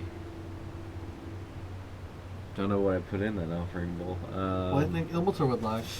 I mean, he's kind of like So Jesus, basically. He's like I can let you know what Yeah. your character would think. Yeah. You know that Ilmater doesn't bother with gold, yeah, or yeah. Material things. No, yeah, you I know knew that, that. what's mostly offered to the Church of Ilmater is things that help people, like food. Yeah, I was thinking something like that. Equipment, stuff like that, stuff that people can actually use. Okay, yeah. So, you know what we do have? We have a whole bunch of some dried meats and provisions. Yeah, you guys have plenty I'm of gonna- rations. Yeah, I'm gonna just put a nice sack of provisions in that bowl, and you know, stuff that'll last. So if anybody comes across and finds it, then they could use it, kind of deal. So like dried meats, dried fruits, maybe a few bandages. You know, just a little this and that. And I want to see if I can pray. Okay. Now that I'm in a place of worship, and my bond might be stronger. You set your food, and I'm gonna your, use the amulet too. Okay. Yeah. Okay. Yeah, you set your food and your bandages in the bowl. You reluctantly put the amulet Yeah. over your neck. I'm not eager to do that. And you kneel down in prayer, hmm and you hear, "Mason, my champion, Yeah, it's you. absolutely. I feared the worst. Our connection's been severed for so long. I fear we don't have much time. This otherworldly being, this shadow stuff creature, this Ebon Star that they call him, Yes, the Ebon Star. has severed all connection to the material realm. I fear it was all a distraction. The Frost Maiden, Levistus, I don't know if any of it's connected, but this Ebon Star has been freed from some distant, dark realm. It wants the worst. You hear the static. I have a Mason, I don't request. have time. Hurry. Can you purify this amulet? You hear Ilmater go, "My powers. Ah, shit. I can't reach." And you don't feel any change with your amulet, but you see in the bowl this golden white light kind of dissolve the rations and the bandages, and in its place you see this little silver bell with golden leafing wrapped around it, Oh. and your connection to Ilmater is severed. All right. Let's, Now, not you hear the fuzz. Yeah. It's just the static TV now with the all amulet. right, well, the and second there's this I little golden bell. feel the connection gone, I'm gonna take off that amulet. Yep. And I just is the amulet like on a strap of leather or something? No, Or- so it is entirely made out of chatelain. Oh, So there's like wow. little chatelain chinks going all the way up, Jeez, and then okay. just that big chunk of chatelain. Oh wow! Chatelain, Wow. Okay, yeah. So I'm gonna take off the amulet and grab that bell. As you take the amulet off and you're holding it and you're putting it into the lead box, you hear, No. Okay. and you close the lead box to it. Okay. All right. I'm gonna be careful with that one. I'm gonna grasp that little bell and and look at it. Well, I'm gonna examine the bell. It is a beautifully, intricately designed small silver bell with a beautiful mahogany handle, and it has this intricate golden plating around it in the shape of leaves, kind of interwrapping it. Okay. And it just has a little silver, little dongle in there. Okay, so it does ring. You want me to identify it? If you could, Yeah. please. Mark off a spell slot, Funame. Funame, as you examine this thing, you get It's no longer equipped that way. Okay, never mind. All right, perfect. In that case, if you can't identify it, I'm gonna give it a ding. I'm gonna give it one little gingerly here? ding. Well, we're like inside of a You guys are temple, pretty like- far away from everything. Yeah. I'm gonna give it one little ding. You don't think this thing's too loud? Yeah. You can kind of just give it a little, Like how big is like this? No, it's very tiny, Oh, tiny. okay. Probably Tiny, the diameter is probably that Okay, big. yeah. So it's a little tiny Yeah. little ding. Okay, Yeah. I'm gonna give it one little ding. You give it a ding, ding, ding, ding, ding, and the bell starts to transform in your hand, and you have to let go of it. Oh. And this beautiful, majestic unicorn What? appears in front of you Oh shit. with a saddle adorned with bells all around it. Wow. And engraved on the top of the saddle are the bound hands of Ilmater. And this thing goes, and it's pawing at the ground, Oh, and its shit. majestic golden horn is rearing up towards the sky, and it looks at you, and it brings its nuzzle in close. Okay. The ultimate noisemaker. Yeah. The bell, it's moving. Can I? The bells are silent. The bells seem to not be ringing. So, okay. I'm gonna use a level 1 spell. Mm-hmm. Speak with animals. Absolutely. Yeah, I can actually communicate with most I thought it was any a animal. one-way. No, no. So the unicorn speaks to you in very basic language, and I'm not going to do a unicorn voice. Oh.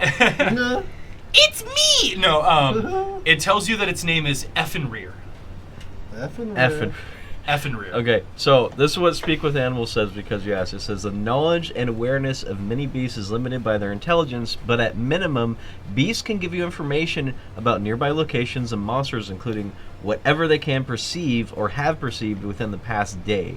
You might be able to persuade a beast to perform small favors for you. And obviously, this is a special animal, so it's probably going it to be tells friendly. you its name is Effenrear. Yeah. It tells you that it is a celestial of Ilmater's realm, and it is here to serve you, Mason. Oh, wow. Well, I'm going to... It gives you a very basic rundown of its powers. Yeah. It says it can be summoned twice a day for up to 1 hour each time.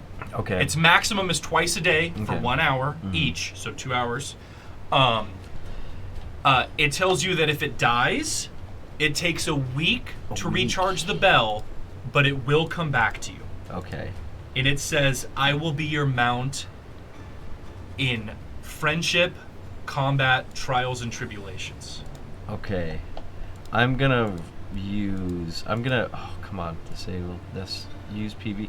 I want to write, give this a little bell of effing, oh no, what did I do? I'm fucking up my character sheet.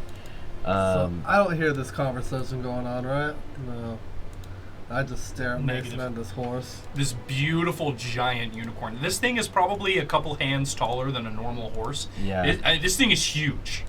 And it has these beautiful, identical bells to the ones that Mason used to summon it all around its saddle, that don't seem to ring when it moves. All right. Yeah. It tells you that when you're riding it, you can choose whether or not to ring its melodious song out. Okay. Or you can keep the bells silent. Got you. Okay, so we have some really nice transport. And I could just unsummon it by will, basically. Okay. Yep. All right. But it can only be summoned twice. Twice. For yeah. up to 1 hour at a time. And Up to 1 hour. It tells you, unfortunately, this does count as the first summoning for the day. Well, I figured as much. Yeah. Yeah.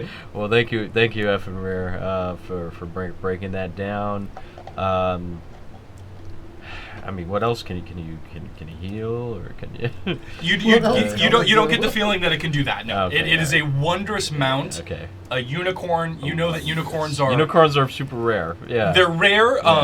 Yeah. Their prowess in battle is definitely more than of a horse. Yeah, sure. This thing is not going to go down easy. Yeah. In a mounted combat situation. And it cannot fly. It's not a Pegasus. No, it is not a Pegasus. Okay. It does not have wings. Okay. correct. All right. Well, I'm gonna show the guys. Hey, I got a unicorn.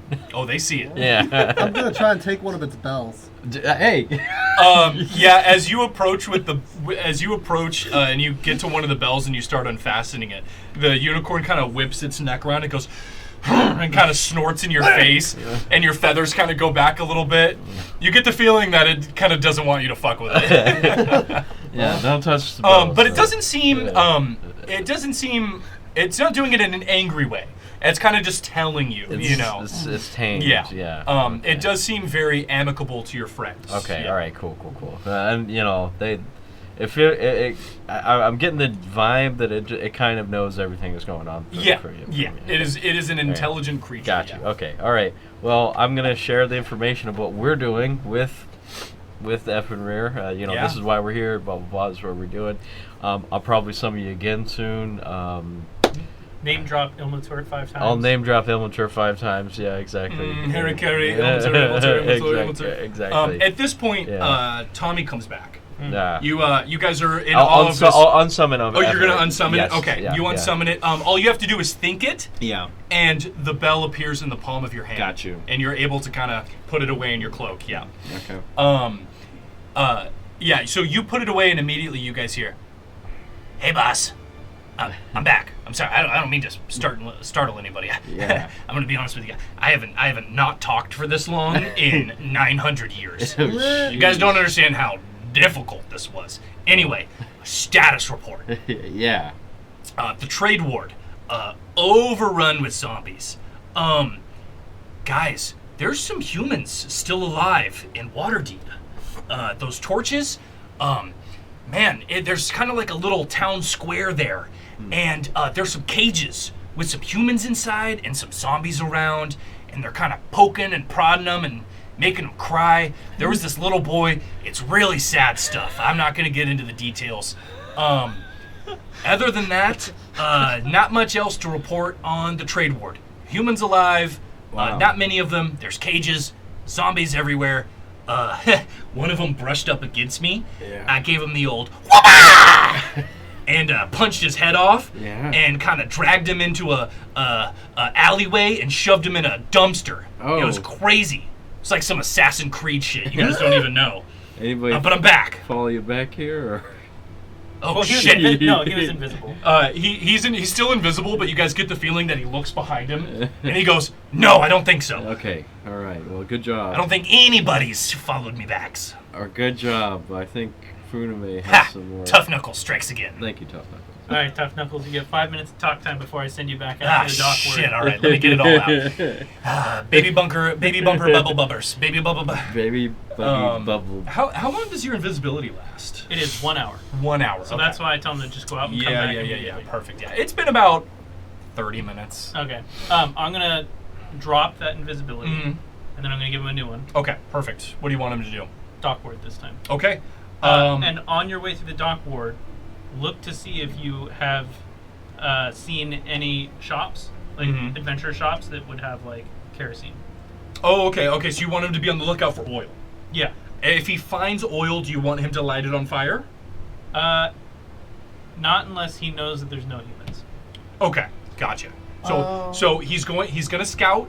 He's gonna look for survivors. If there's none, he's gonna find oil and set it on fire. I don't know if I like that plan. Okay. I also have 2 flasks of oil that we can give him. He could take it with him. Yeah. I'd rather have him just use what's there, Okay. you know? Yeah, that's fine. You know, if you see no human life in the dock ward, set one of the buildings on fire. He does say though, I'm not one for the sanctity of lives or nothings, but if this fire does get out of controls and it makes its way to the trade ward, those humans in the cages might, the fire might spread to them. So I don't know what you guys want to do. So just for the DM, I'm looking at these as the dividing lines. Yes, Massive gap. so those big roads are main roads. They're wide enough for 2 wagons to pass by each other. I assume that they're not going to cross over. So Yeah, it's tough to say. You don't know if there's debris in the road. You don't know if the fire gets big enough, if it's going to cross over. There's a lot of variables. yeah, well, I'm looking at this main one here Yeah, that goes like this, that Yeah. separates that whole side. it does. of the Yes, thing. yeah. So that's why I'm figuring if I set something to fire on this side.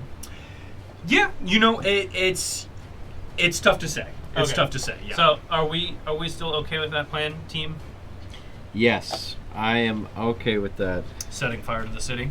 No, why not? I mean, like, the worst thing that happened. So correct me if I'm wrong. You're gonna set fire down south, right? So it's At the gonna dock. spread up north.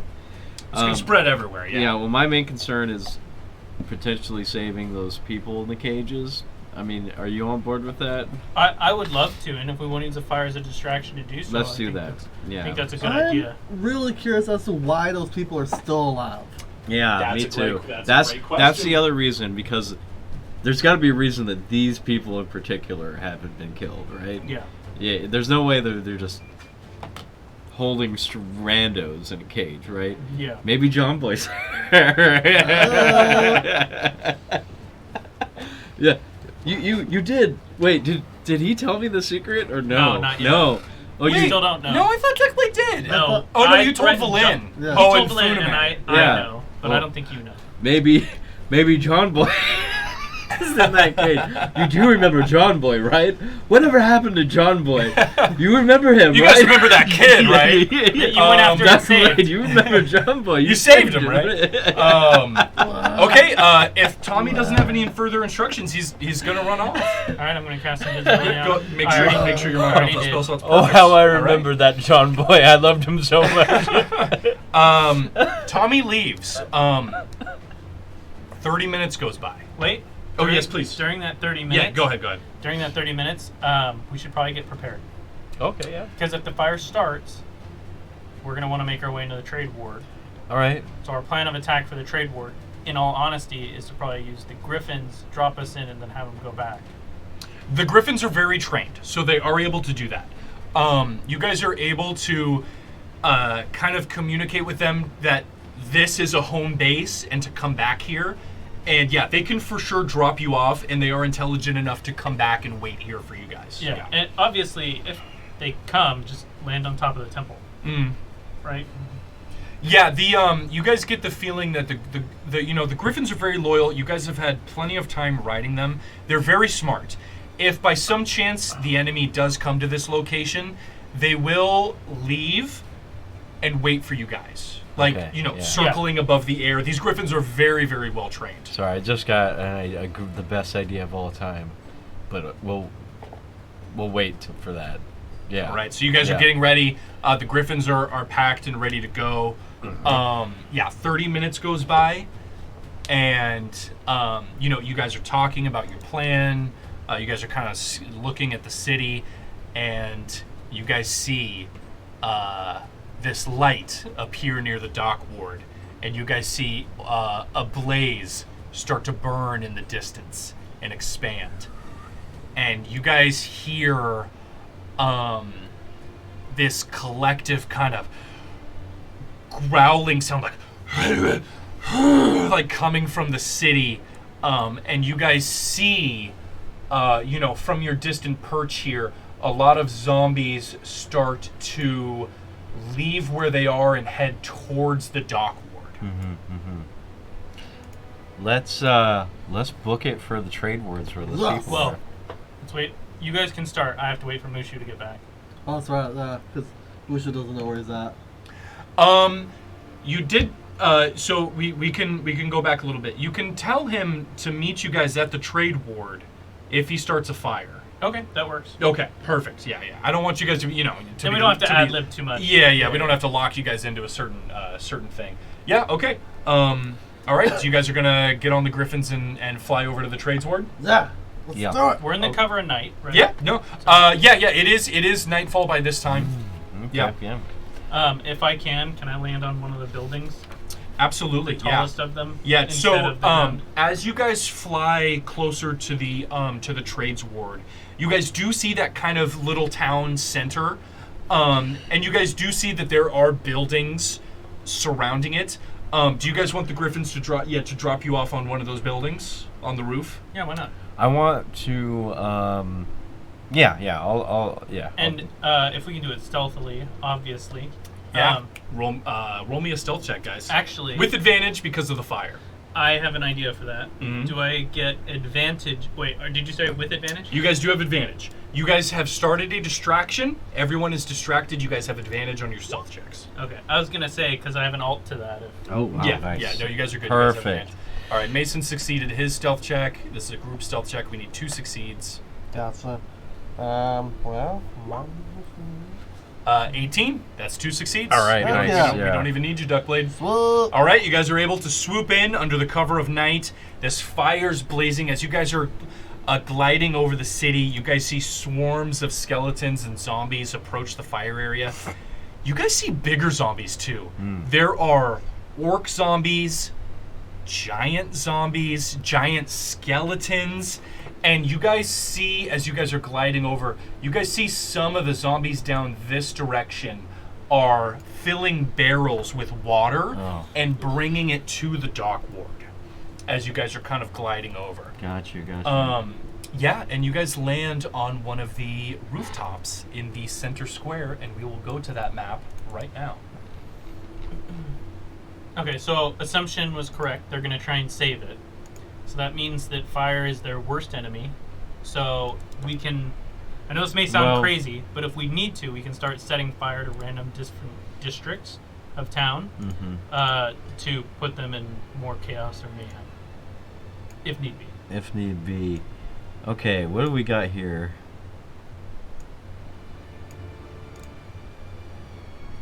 We got a few undeads. We got a few baddies in the cages. Ooh. What? Is this thing broken? Yep. I think I can. Okay, here you guys are, and here's the map. You guys see the town square with some humans trapped in cages down here. You guys see a zombie almost like wearing a fucking like uniform. It's not wearing like tattered rotten clothes of like a human. It's wearing like nice leather armor, and it's holding like a nice little staff. And this zombie is seemingly in communication with another tattered zombie down here. And then you guys just see a couple random zombies littered about. One over here, you guys see one of the giant skeletons over here. This one appears to be like the skeleton of a minotaur, and he's just kind of laying on the ground, just kind of has his skeletal hand in his head. And then there's, a couple skeletons and zombies up here. Yeah, this is the scene that you guys land on in the town square. Hey, who's in the cages? Yeah, so you guys see a couple of unmoving adult humans in these cages, and then you guys see an obviously alive human boy, maybe 11, 12, in this cage, and he kind of has a stick in his hand, and he's kind of just like making little markings in the bottom of his cage. Yeah, that's what you guys see. Okay. I have some ideas. Yeah. God, sorry. No, I said yeah. It's okay. And I do want to remind you guys, you guys don't know where the necromancer is, so one of your guys' missions is intel, trying to find out, where is this necromancer? Yeah. Yeah, I'm just making sure that you know. No, you yeah, guys that's understand, why yeah. we want to save these Yeah. these Yeah. people. So I have an yeah. idea. One of the reasons. Also, it's the right thing to do. We can mind link with them. We can mind link with them, have a quick discussion Hey. about how we're going to free them. Sub-Governor And then my Kenzie. idea to Yo, free yo. them, we'll only get 4? We'll only get 3 of them out of the cage. Oh, what's your idea? Polymorph them into rats. Hey, that's not a bad idea, actually. Mouse potion. That's the fourth one. If Yeah. you want to do all 4. But I can polymorph 3 of them because that's the maximum amount of spell slots I have. You would have to let them know what's gonna happen because I don't they know if will you were freak listening. out. Okay, I wasn't. You I guys know. do notice that the other 3 humans in the cages do not appear to be moving. Oh, they're dead. It's hard to tell. They're just lying on the floor of the cage. The only one who's moving is the little boy. Can you Well, that's Starlink? what very first thing I said in this plan. Sorry, I got distracted by. There's a lot going on. So yeah, and that would be a way for us to get at least 3 of them out. If the other 3 are dead or don't respond through the mind link, we can just assume they're dead. Well, let's just mind link them now. All right, well, All right. You mind link. 5G network. What's the first thing you say as you connect to the Elon Musk network? I'm going to whisper, Okay. and I'm going to say, "Don't be startled. We are here with you." You hear, ah! And one of the zombies, this guy in the nice armor, he walks over to the cage, and you hear, "Shut your fucking pie hole, human!"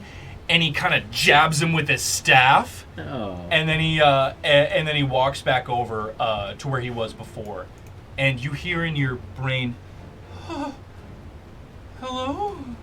Yes, this is Oh, you scared me. Funame. I know you don't know who I am, I don't. but I'm with the Axe Beaks. The axe beaks. I don't know what that means. I tell him that we are heroes from Windale. From Icewind Icewind Dale. Dale. It's from Windale. Heroes. Windale. Heroes. Oh, I remember being told stories about heroes. Oh. I thought they didn't exist. Oh, well, we don't. That's why you can't see us. Jeez. I see. I'm kidding. I'm kidding. No, kidding. I understand now. Yeah. I've finally gone crazy. I'm crazy. I'm kidding. I didn't actually say that. But, Break window. we have a way to get you out of there, but you have to trust us. Oh, well, Ask I him. don't know if you can tell, but I have nothing else going on, so... Ask him You if the got other it. guys are alive. Are the other 3 alive? I don't know. My mom's been asleep for a few days. Oh, jeez. She hasn't woken up The other 2, I don't know. They've been sleeping for weeks. They've been so. I don't know. I'm gonna So tell him. I'm just gonna tell him. sleepy. Well, let's hope that his mom wakes up sometime soon. Yeah, I sure hope so. Oh, God. But if we tell you how to get out of there, do you think you can follow our instructions? I think so. Gonna turn literally Stuart Little. I know. He's an orphan. Who are you gonna turn into a mouse? Complete with the little skateboard. Yeah. He'll do an ollie out of the cage. He'll do a kickflip 360 fucking nose grind. What I would like to propose that we do is lower a rope off of this Okay, roof to the other side. and then tell him to go to the other side of the building and climb up the rope. Okay, so there are a couple of zombies over to your guys' right. It's a mouse, though. It's It is a little mouse. That is true. It is very tiny. yeah. So, you also get the feeling that, if you actually do want to turn him into a mouse, there's plenty of studs going down. There's like rain pipes. If there's rain pipes, Yeah, you can yeah. just go up the rain pipe. You get the feeling that he could make it up to the roof. Yeah. Okay. Then is everyone okay with that? Yeah. I'm also gonna prepare. I'm gonna ready an action. I'm gonna grab one of the worm bounds, and in case I see an undead turning to look at the mouse, I'm gonna throw it to distract them. Oh, okay. Oh, yeah, yeah, I like was kind of gonna throw it do in a- the distance. Okay. I was gonna prep a distraction too with Okay, my perfect. hand crossbow. I was just Yeah. gonna Nice, shoot nice. something. Yeah, Maybe you- on the other side. Yeah. Yeah, yeah. double distract. Yes, you guys are both ready. Yeah. If any zombies seem to get wind of what's going on, Yeah. kind of try to make a Are these distraction. guys staring at the cage? No. They're talking, and then eventually this zombie kind of wanders off to the southwest, and then this zombie kind of just chills in this little area for a little bit. Yeah. This zombie appears to be not moving. The other ones appear to be not moving as well. Well, from line of sight, this guy has all this shit in the way, right? Or is that Yeah, on so the ground. this is a little bit of a raised area. Yeah, the line of sight is definitely not good for that one, but he also doesn't appear to be paying very much attention, so... Okay. Are we all in agreement on the plan? Yeah, I'm gonna. If I do have to fire, I'm gonna fire a bolt like over here behind this guy to his right. Cool.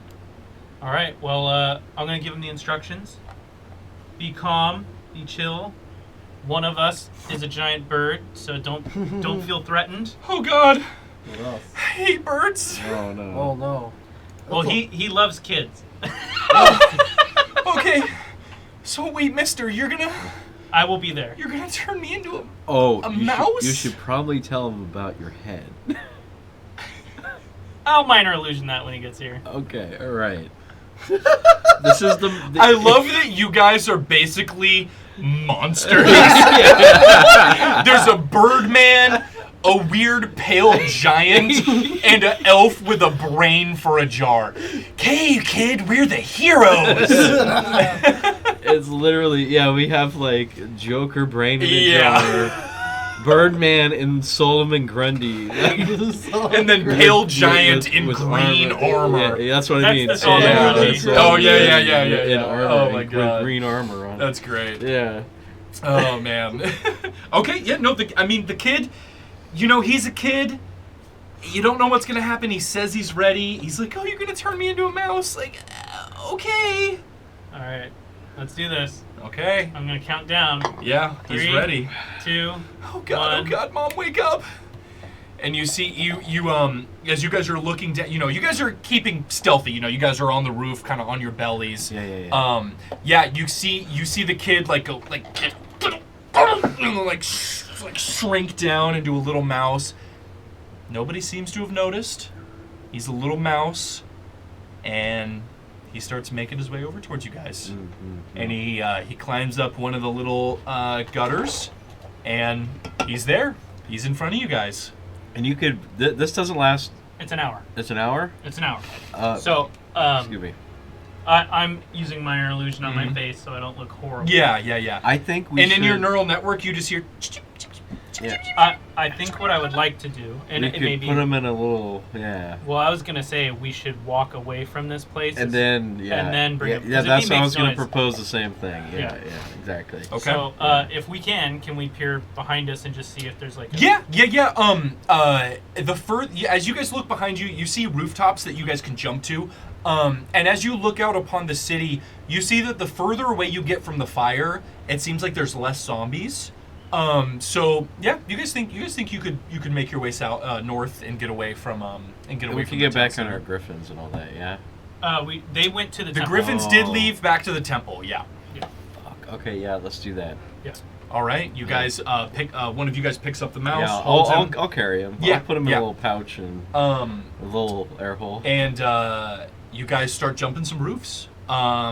Give me some stealth checks here as you guys leave the area. Are we still at advantage? Not any longer. You guys are within very close range of enemies who don't seem to care about the fire. So, okay, we got an 11, a 16, and a set. Wow. Okay. Wow. Duckblade with a +10 to stealth rolled a nat 1 there, but luckily the 16 and the 17 are able to carry the group. Nice. Wow. Okay. You guys are able to get away. You guys hop like 5 roofs. There's this bigger building that appears to be maybe like some remnants of an inn. And as you guys hop to that roof, there's a hole in it. And as you guys look down, it seems safe. It doesn't seem like there's any zombies inside. So you guys could take refuge in this ramshackled inn. Or you guys could stay on the roof. It's totally up to you guys. But you guys are currently away from the zombies. I don't think. There's still a fire around them. Yeah, I was about to say. And as you guys look to the south, there is still a fire raging. Yeah, I don't think we should stay in this building because what if they don't put the fire out? Well, we're not going to be in here for long, hopefully. Yeah. The other option is I don't think it's too far for us to just run back to the temple. It's a little bit of a trek. You guys do have to. I looked on the map. It's about 60-something feet. So Scale. The map Scale. the map isn't to scale. Yeah. The map isn't to scale. Waterdeep is a huge Oh, it's city huge, okay. with a population of hundreds of thousands. I mean, you guys think... Because Yithrin was like 2 scale. That one was to scale. This one way. wasn't to scale. Yeah. I mean, you guys think if you sprinted, it would maybe take you 10 minutes to get back to the temples.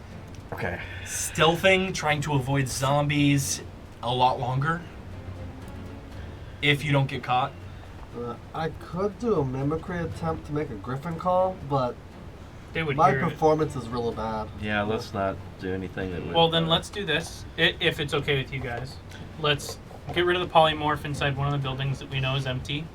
Sure. And then we won't be in the open air. at Well, we least. still got a lot of time on this polymorph. I think it's, one less that's check, why I said for one that- less failure. For the hour that we have him as a mouse, we have to choose where to demouse him and then how to get him out of there, right? And demouse-ification. Because we can, and this is a long shot, and I don't know whether it'll be beneficial to us or not, put him on a griffin and then just send him back. We don't have griffins yet. We have to run all. No, that's what I'm saying. instead We of- have to go back to the temple to do that. Yeah, but we should probably get further away from this fire. I need to pee super bad. Well, the temple is Yeah, far away from Let's the run fire. to the temple. Yeah, let's start in the temple. Okay. All right. Oops. Roll me a stealth check before you go. Okay. It's only 1 hour, Matt. Yeah, 1 hour for the... Oh, rough. Okay, 5 for Mason. I got 25. 25 for Duckblade. Funame's going to have to come through your 15. That's good enough. Nice. Okay. Okay. You guys do have a couple of close encounters. As you guys are stealthily making your way through the city back to the temples. You guys do turn a corner and there's a zombie right in front of you. Duckblade, you quickly just whoosh, snap its neck, rip its head off, bring it down silently. You guys keep moving. You turn another sharp corner. There's a skeleton. It goes, huh? And Mason just boom bashes it with the warhammer, brings it down, and you guys are able to make it back to the temples. I put the zombie's head in my bag of holding. Okay, perfect. You put the zombie's head, and it's still chattering. It's still like, Oh. and as you put it in, you hear Kingsport go, "Holy shit! It's a fucking zombie head! What the fuck?" Oh, Oh, shit. yeah. Sorry, bro. You should probably gag the zombie before you put it in.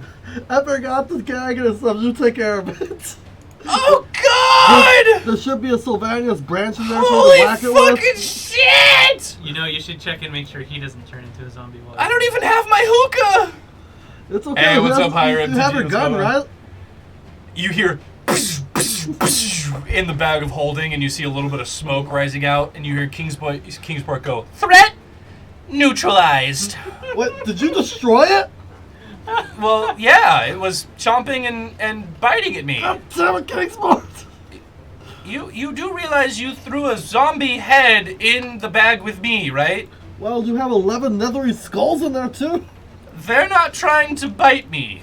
Okay, good. I was curious about that. I want to reiterate, I don't want to be here. As you cinch up the bag and move on. All right, you guys are back at the temples. Your griffins are waiting there patiently. They greet you guys as you guys climb up the little hill to where the temples are.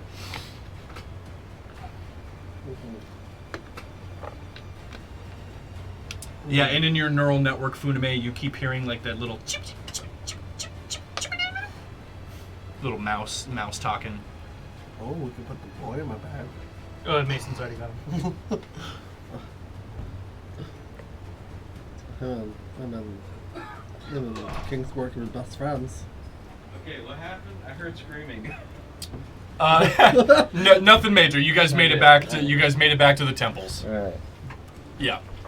I just punked Kingsport as well. Oh, okay. Is we got John Boy 2 up and running? Yep. John Boy 2 is here. All right.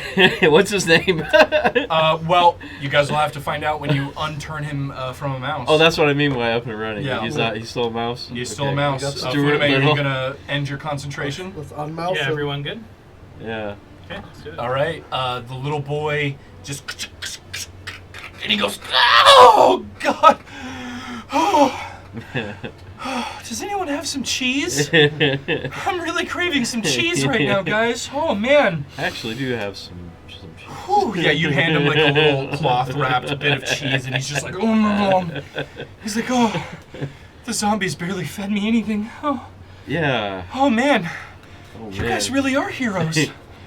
Thank you so much for saving me. No problem. What's your name, little boy? Oh, my name is Stefan. Oh. Oh, nice to meet you. Were you guys able to save my mom too? She was too far asleep. Oh. Yeah. Honestly. Oh. I'm not even gonna touch that one. Are you guys here to kill him? What? Who? Yeah. I Oh. dare not speak his name. Oh God damn it. Well. What'd you say your name was? Stefan. Stefan. Is his name Stefan? No, that's my name. Is he? Is he okay? Oh, what? I okay. just have a flashback to John Boy. Like, sorry. You're very scary. I made a mistake before. He's Duck You're Blade. very scary. He's fine. Okay. He's kind. He's Okay. just. Oh. See, you might hear. This is a lot. This is a lot. Yeah. Well, you just got turned into a mouse. Yeah. You've been. But How she's- long have you? Okay. When did the zombies get here? About a year ago, maybe. Why are Yeah. they keeping you in the cage with those people? Well, all I remember is I'm not from Waterdeep. Oh. My family, we lived on one of the farmlands in the outskirts. Okay. When the zombies came, our family hid. We had a basement, Mm. very well sealed off. We were able to live there for a few months, but eventually we ran out of food. We had to go to the surface and scavenge. We were captured. Some of us were killed, but they didn't kill all of us. Okay. I've been in that cell for a long time. But Well- they didn't kill me. I don't know. You don't know why. Well, some of the humans were taken away. There a lot of screaming. Mm-hmm. I heard one of the zombies, one of the guys in the nice armor. He said something about being able to make more zombies. You know, he said something about there only being enough dead bodies, and then they needed more new humans. Something like that. And so they kept us in these cages. Okay. Hey, Funame, Mm-hmm. can you, can he show us what the guy looks like? The necromancer? I'm assuming you said him, so you may know who's been... I can only do a minor illusion on Yeah. what I know. What Yeah. what you know. What he knows, yeah. He can't project anything? You can't do the Well, he star could try to look? Yeah. describe it, but Okay. I mean, we could play a game of what's that face and slowly sculpt it, but No, we're not doing that. yeah. I was just curious if it works like that.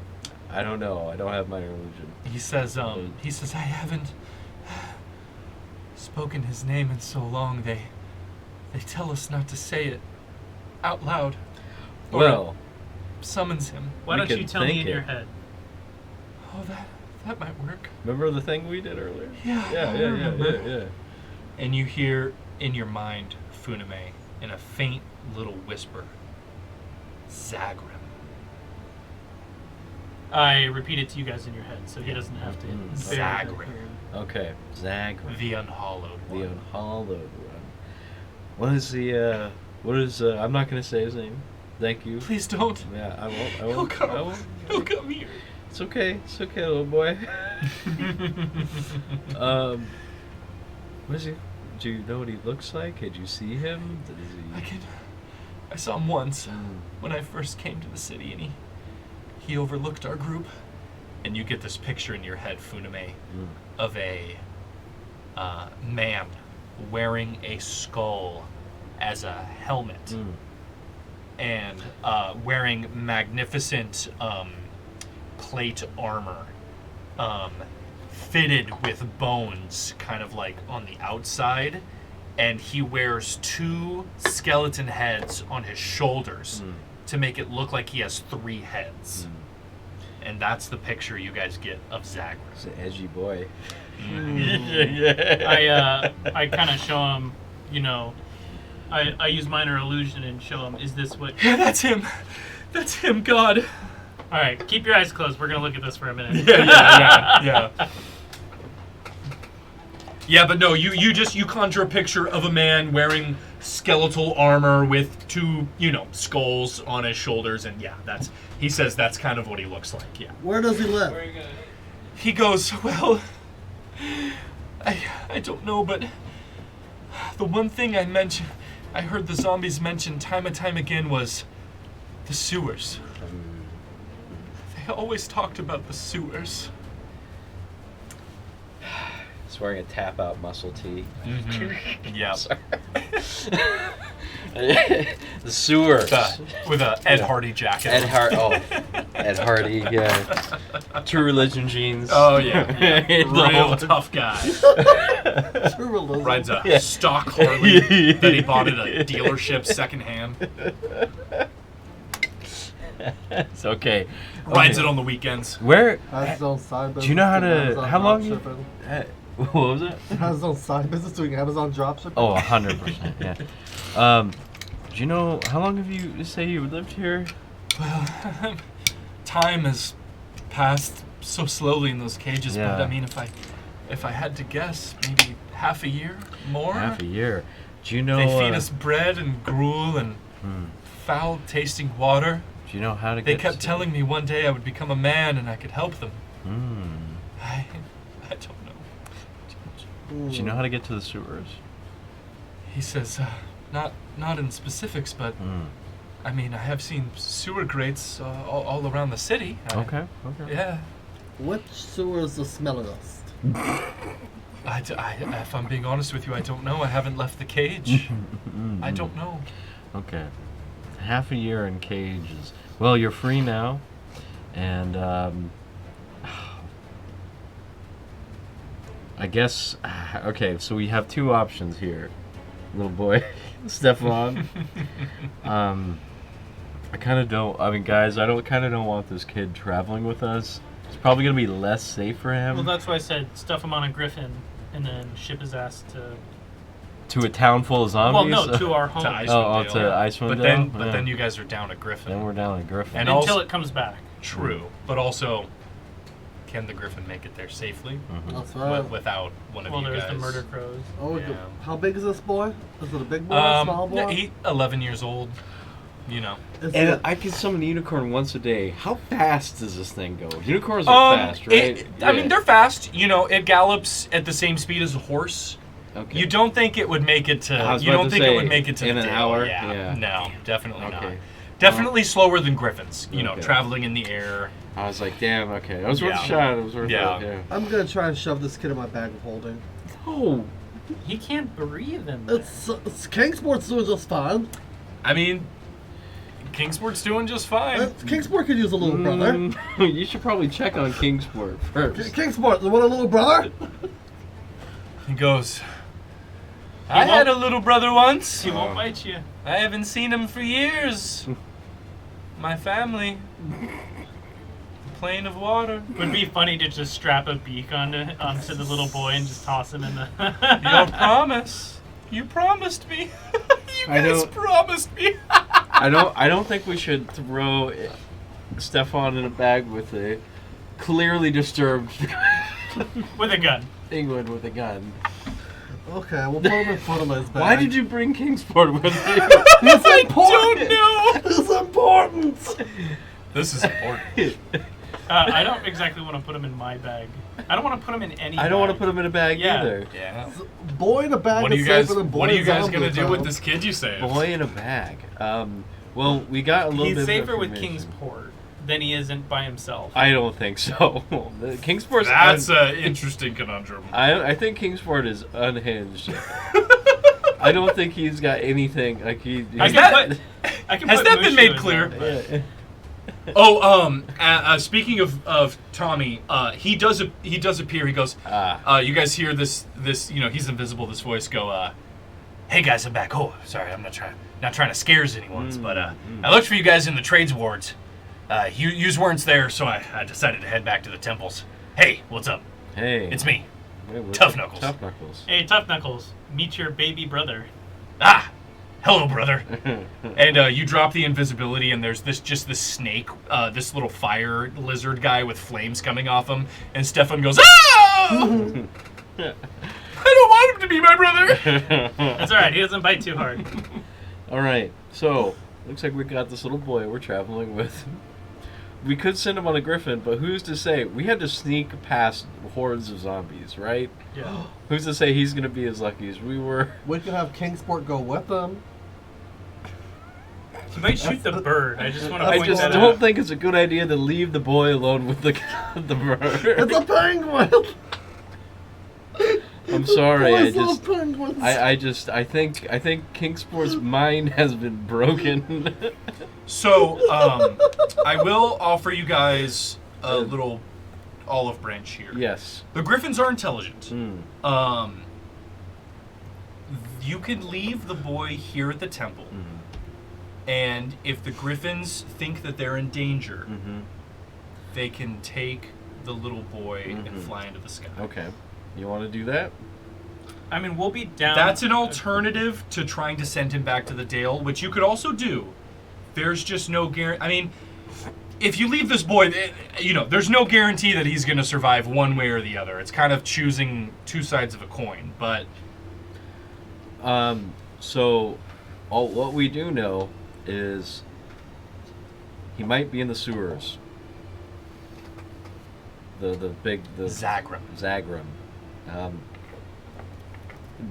Stefan, Yeah. do you know if I don't know what should I call him? Can I call him Z? Is that Well, he also goes by another name. what's that? The Skull Lord. The Skull Lord. Okay. Oh. The Unhallowed One. A hollowed one. I'm just gonna call him Scully. Okay. Okay, is that better? That's nice. Okay. Is the Skull Man Scully? Did he say he was going to the sewers, or did he? No, Yeah. I only met him once One briefly, time. but Okay. all I know is that the zombies were talking about the sewers a lot. I don't know. Did he mention the monastery, the city of the dead? No, No, I okay. don't think so. Okay. What else? Is there anything you could tell us to help us find Oh, this man? I can't recollect anything else. I'm sorry. Okay. All right. Well, we're gonna try and keep you safe with the griffin. That sound like a good plan? Yeah. Mm-hmm. Give him some rations. Tell him to keep quiet. Mm-hmm. And during the day, get inside. Sounds like a plan. Does that sound like a plan? Can you do that, Stefan? Tommy, Tommy? Stefan, Tommy's over there. I know. He's- Stefan says, "Yeah, these birds are a little scary, but if they're friends with you, They're friendly. then they're friends with me." I'm gonna give him an ornate dagger to defend himself with. Oh. He goes, Tiger. "Oh, this is nice." I'm gonna hold this ornate dagger and say, "Look at it, perfectly balanced, just as the world should be." He goes, "Oh." Weird. Yeah, let's go into the sewers, and I think I like that plan. If the boy's in danger, the griffins will take him up in the air and try to do some evasive action, Yeah. and we'll just leave him here and come back from when we're done. Hopefully, Let's make a secondary rendezvous point other than the temple. what are these things on the map? What are you looking at here? We never really asked him. Does he know anything about the Hawkman or? Yeah, he tells you that was a inn and tavern establishment. Same with the Honorable Knight. That was Okay. another big tavern got you. inn Okay. that obviously Burned down, no maybe? longer exists. Yeah. Yeah. All right. Quick question. Mm-hmm. Over here on the shore, Mm-hmm. were there zombies on the shore when we came in? No, there weren't. Yeah. I figured that wall pretty much keeps them out. Yeah, and you guys haven't seen very many zombies close to the water either, so they probably don't like the ocean too much. Is kind of the feeling you get. Do we want to make the rendezvous point over here on one of these like beaches on the other side of the wall, so they're not seen for one, and two, they're hard to. That's not a bad idea. Yeah. Okay. Then we'll just communicate that with the birds. perfect. We'll use bird language. Yeah. Bird language. No, they get the general gist. They get the general gist of it. They're very well trained. All right. Anything else? Off to the sewers? Yeah, let's go to sewers. How much time has elapsed? Are we daytime yet or still night? No, it's night. It's night. Not long has passed. Maybe another hour. Cool. Yeah, it's early night, 8, 9 o'clock, somewhere around there. Is the fire still raging? It is. It seems to have grown. Excellent. Yeah. Good job. Yeah, it looks like we just tried. Visually, can you tell me where it's gone to? Yeah. So the fire is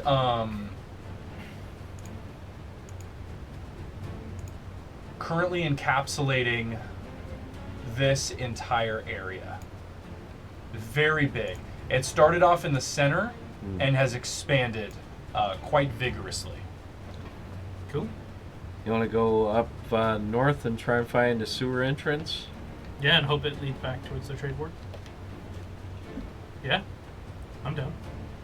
Which way are you guys heading? You guys heading towards the castle ward, so this way? Yeah. Okay, perfect. You guys leave the Griffins with the plans. Stefan is as amicable as he can be, and you guys head off.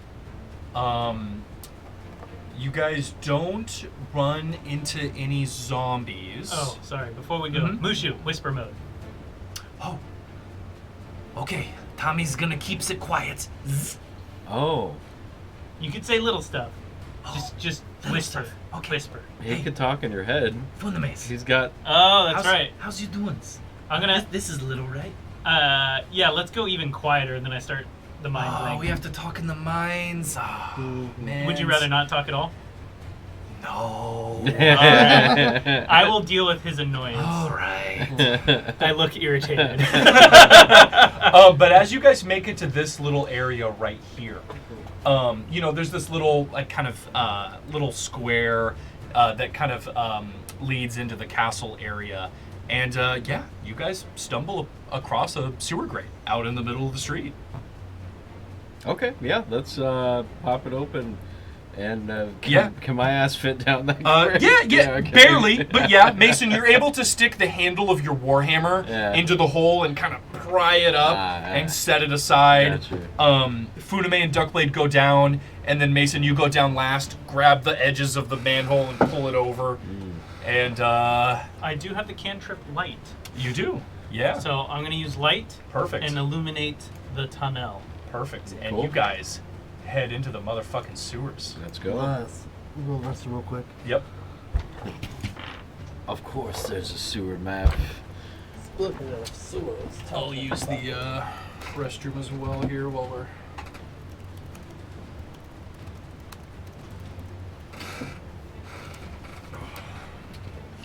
So, this Windows 11 piece of shit laptop, in order to install anything worth installing, I have to put it in S mode, or take it out of S mode or whatever, which is Windows security mode. Yeah, and it's like, if you take it out of S mode, all warranties are void, blah blah blah. It basically says that I'm a horrible person for ever even thinking I thought about that was a Chromebook. This is a Chromebook, yeah. Then how do you have Windows 11? It has Windows 11.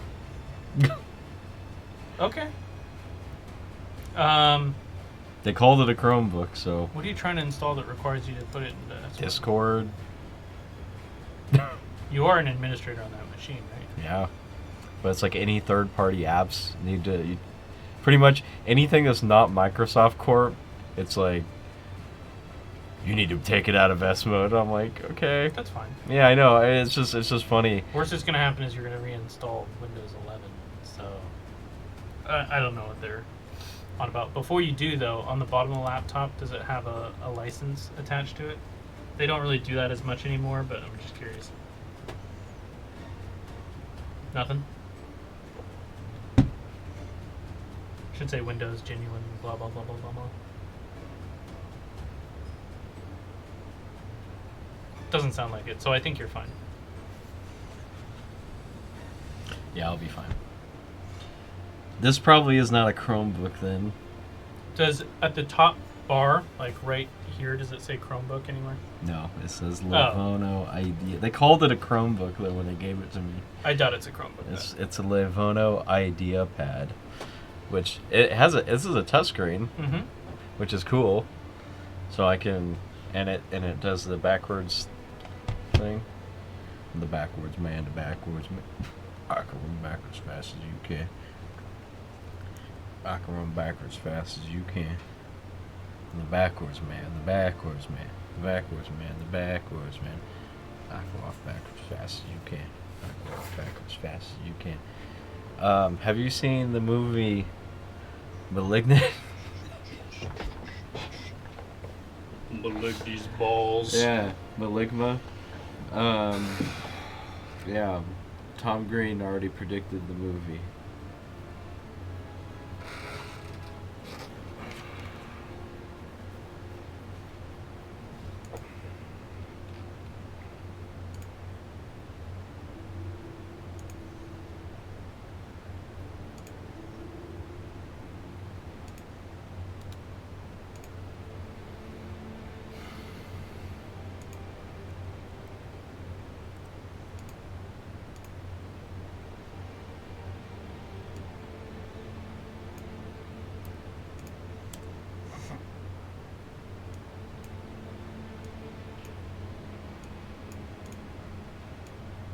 Oh, I think someone has probably already mentioned this in our Discord chat or the host stuff, but you know what seems to be working for a lot of people is the YouTube Reels.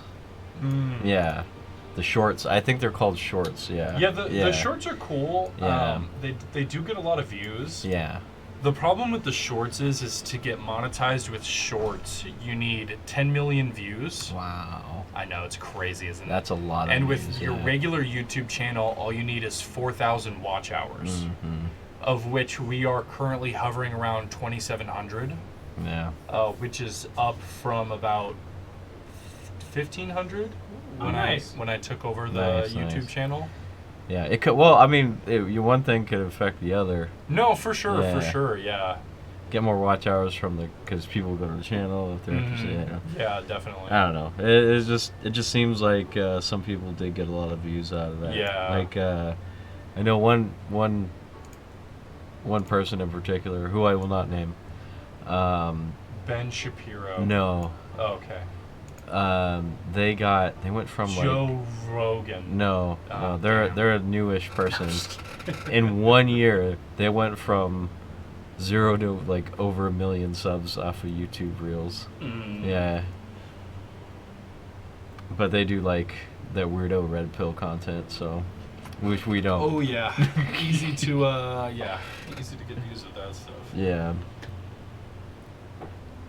YouTube Reel, it's like if you use YouTube Reel or Shorts long enough, you just eventually get funneled into red pill shit.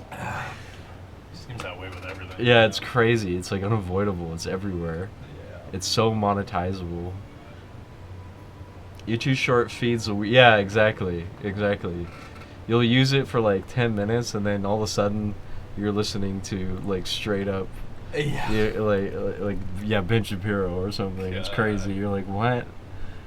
How did I go from I don't even know, like frickin' YouTube meme deepfakes to fucking Ben Shapiro? Yeah, I wish it was only my subscriptions too. There's got to be a way to cater your short reel to just sub only, maybe. I don't know. All right, y'all. You make your way down into the sewer. Funame has his light cantrip going. Yeah. And you guys go into the rotting, fetid stench of these sewers. And as you guys climb down the ladder, you guys immediately notice a couple of bloated corpses just flowing down the slow sewer waters. They're, they listen. They're not corpses. They're just sleeping. To your guys' left are these giant iron bars. And as you look out, you see the sewer opens up into a cave, and then you guys can see the ocean beyond that.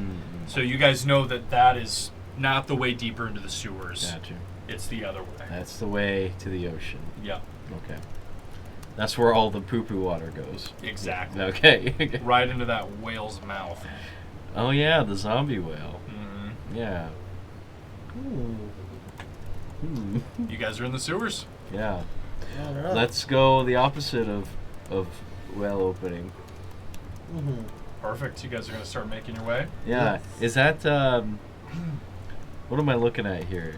Is that just a design or is that water? This right here. Yeah. Yeah, this is just water. Okay. Yeah. All right. Yeah. Let's. Well, I assume it's a typical sewer where you got a walkway on either side. Can you and- tell us Correct. north, south, well, east, or west? Yep. Yeah. North, east, south, and west. Yeah. Okay, so it's standard in Yeah. orientation. Yeah. Standard orientation. Yeah. So then we're gonna want to go west or east. Yeah. east. To your guys' west is the ocean. Right. East is further into the sewers. Yeah. Yeah. Let's go. West. West. You said W for Wumbo. Yeah. Exactly. All right. What's the general vibe here? How are you guys Um, traveling through these sewers? Probably not rushing, in my Um, opinion. Probably not making a lot of noise. we have two options.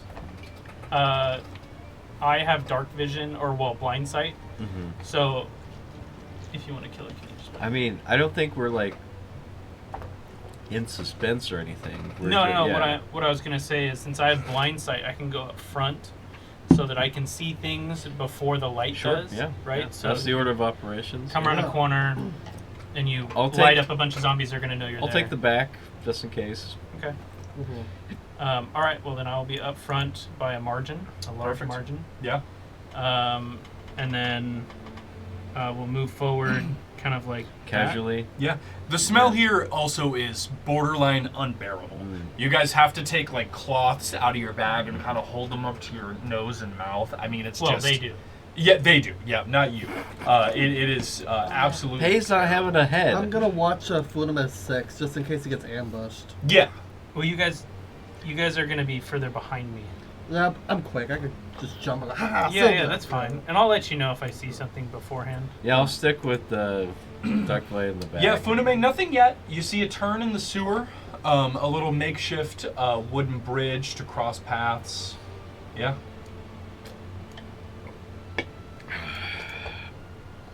And as you guys turn this corner, Funime, you see a long pathway heading down.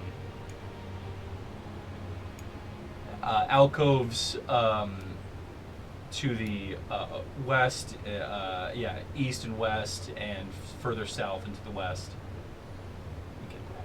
Just gonna peek around that corner. Zoom this out a little bit.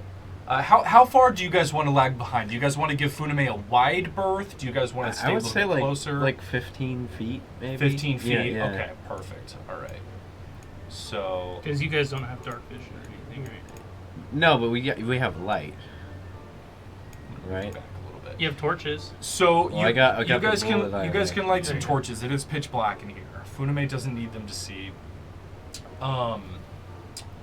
So as you guys turn this corner, Funime, you're 15 feet ahead of them.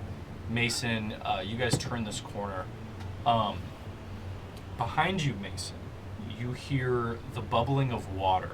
Just like, and as you look behind you and you hold your torch up, you don't see the sewer behind you anymore.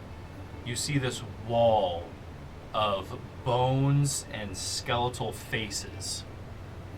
And you hear one of them opens its mouth and goes, "Whoa!" and the wall starts moving towards you. Oh shit! Fast.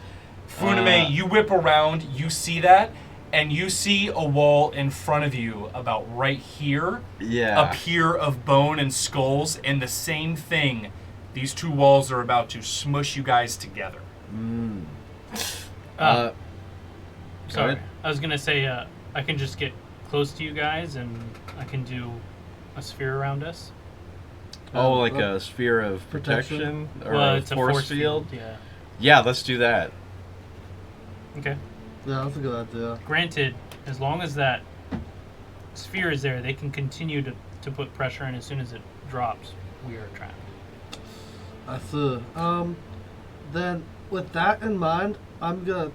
Since we're gonna build the sphere outside of the sphere's influence, I'm gonna throw flasks of oil down around. Oh.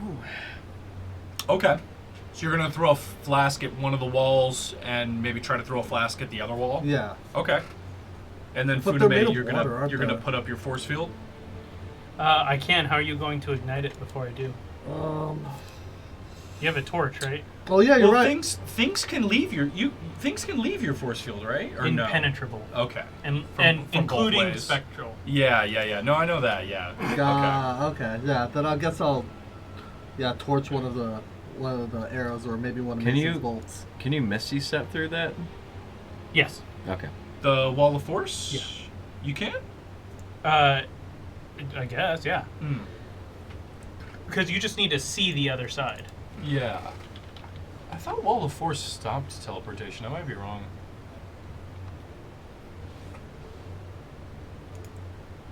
Maybe not. I already put it up for you. Oh, perfect. Yeah. Nothing can physically pass through. Blocking ethereal travel. Yeah, I guess you can teleport in. Cool. Okay. So what are you guys doing? So oil them, light them on fire, and set up the force field. Yeah, we can do that. This is all happening very fast, Duckblade. Make me an acrobatics check. For sure. Let's see how well you handle this situation with the oil and the fire. 12. Okay. Yeah, you're able to douse the one of the walls with oil, but it's coming at you so fast. Funame's feverishly casting a spell, yelling at you to get inside. You're not able to light it on fire. Gotcha. Funame, you quickly cast your wall of force, and the two skeleton walls slam into your wall of force, and just boom, just bones and skulls fly everywhere, and all is quiet as all these bones and skulls lie all around the floor and plopped into the sewer and are being like taken down by the water. Everything seems fine. Alright. I'd say we press on. Question for the DM. Mm-hmm. This is a sewer. Yeah. Any plant growth around here? A little bit, yeah. A little bit. Okay. Some moss, some weeds, yeah. I am gonna take an instantaneous action. Transmutation, level 3, plant growth, and 100-foot radius. Every creature moving through it has to spend 4 feet of movement for every 1 foot of movement. Mmm. So hopefully, if these things try to reform, it'll slow them down a bit. You know? I like that idea. Yeah. And if they try to move forward really fast, the plants will be overgrown, slowing them down. They're not going to be able to move fast. That's fine. Normal plants in a 100-foot radius. Yeah. Okay. Yeah, Mason. In the shelter of the force field, you cast your plant growth spell, and you see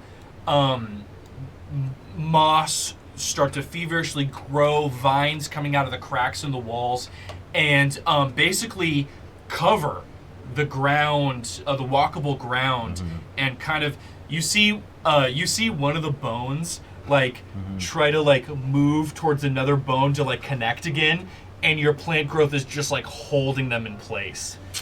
Nice. You've just completely covered this area in moss and vines. And it goes all the way down. A little Yeah, bit it past goes this all the bridge way down, and- yep. Yeah, nice. Okay. Yeah. Good job. Oh, Yeah, because I knew that those motherfuckers were coming back. There's no way. Oh, you Yeah. can see the bones trying to knit back together. Yeah. Yeah. Nice. Ha. how long is that for? Oh, it lasts 8 hours, I think. Oh, yeah. nice. It lasts for 8 hours. Yeah. Yeah. All right, let's stroll Well, down hold here. on. Let's hold take on. a stroll. Actually, yeah, I think it does last for 8 hours. But let me be 100% sure. Range 150 feet. Sorry, hold Well, on. that's Wait, the hold on. range. Oh, that's the the range of the spell. Oh, okay, got it. If you cast a spell using one action point, all normal 100 foot, blah, blah, blah, 4 feet. Okay, if you cast a spell within. Okay, it doesn't actually. Duration It doesn't actually say. instantaneous. We'll say it lasts for a little bit. It's gonna last for a while. Okay. Yeah. If I cast a spell If you over took your 8 time and hours, it cast lasts for 8 1 hours, year. Yeah.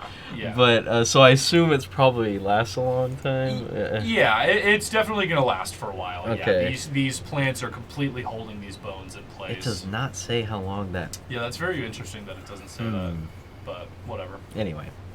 Cool. Yeah. All right. Let's keep moving. Let's keep moving. Sweet. And then Funame, you marked off your spell, right? I did, yeah. Okay, perfect. All right, you guys. And I keep marked moving. off Thanks for mine, saving too. us, by the way. Mm-hmm. Funame hanging out in front as you guys make your way further down. You guys see that the direction to the right leads to another iron bar grate, and the tunnel actually ends and leads to another manhole cover up. And then you guys see an area to the left, and then obviously going further south can still go down. Okay, you want to go left? Or there's a little gap here. So, actually, there's something curious to the left. Hmm. What are those yellow lines? Yeah, so that is some lights from the fire blazing up above, shining through some of the sewer grates. Gotcha. Coming down from the top, yeah. Okay, that was a trap. Okay, we can go left. All right, you guys continue left, and when Funame gets there, he's able to see that this area tapers off and is a dead end. There's another sewer grate leading up. Okay. All right. Let's go further down south. I see there's a Yeah. little hallway down there. We could check that out. Yeah. There let's sure check that is, out. yeah. All right, you guys keep heading.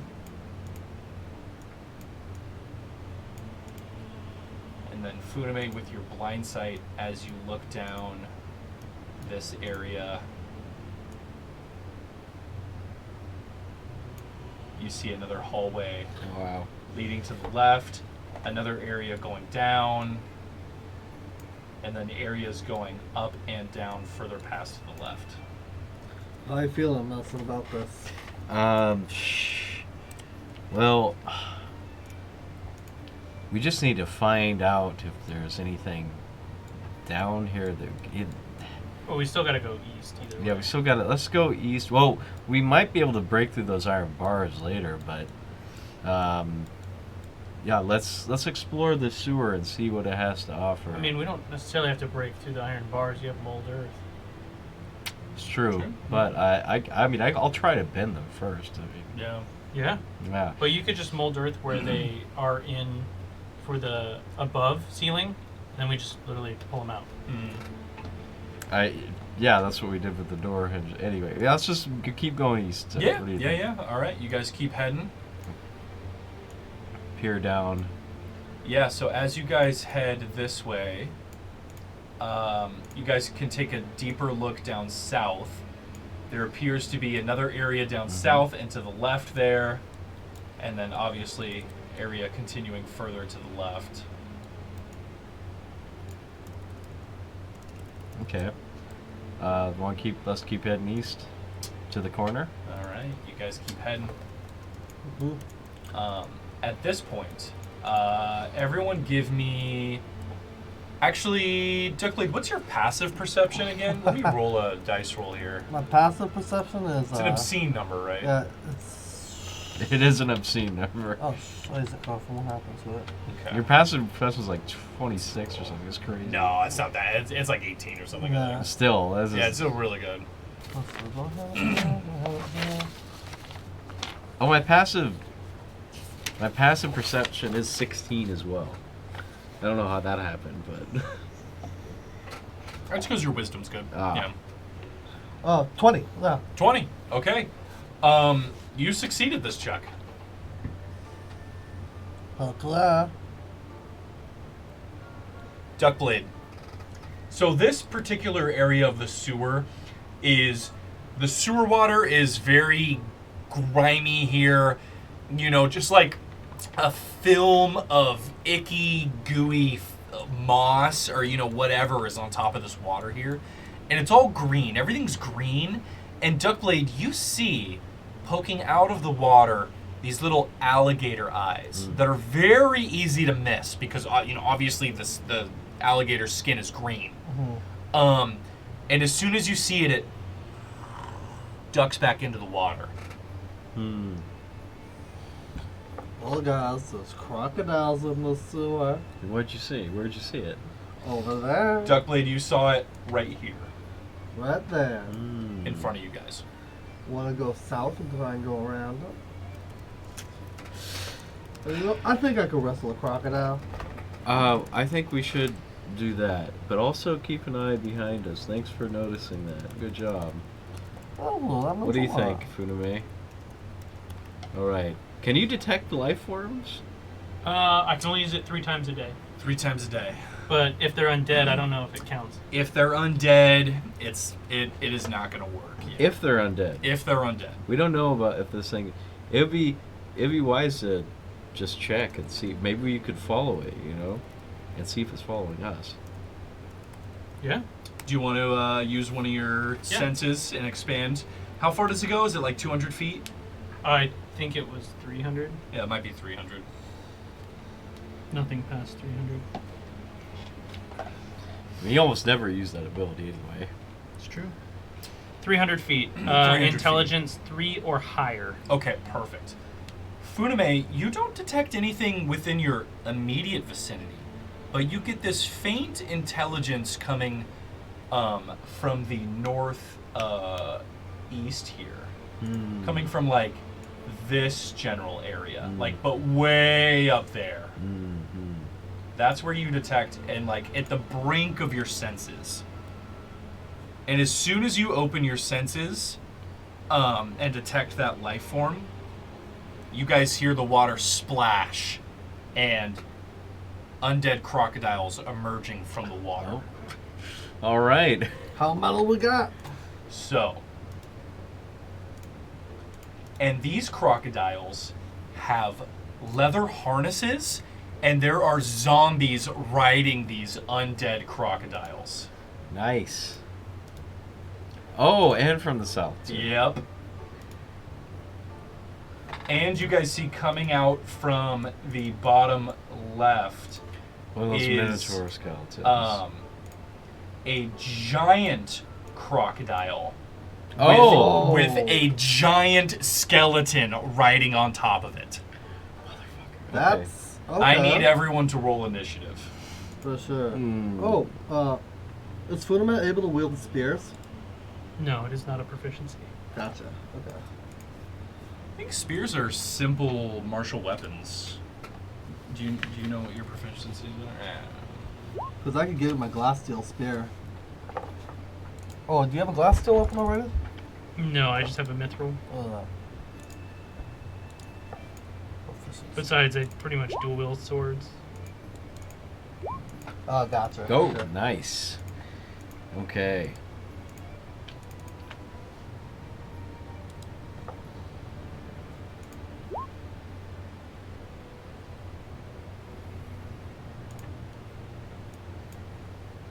I just got this crummy Mithril gear. It's garbage. Oh, I didn't select my character. That's alright, I can put it in for you, just give me a sec here. Okay.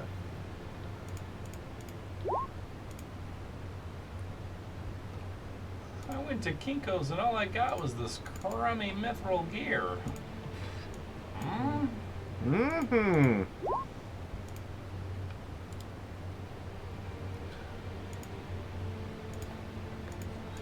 Remember when Mr. Bones turned into a channel? I remember Mr. Bones. Do you remember Mr. Bones? I remember Mr. Bones. Oh.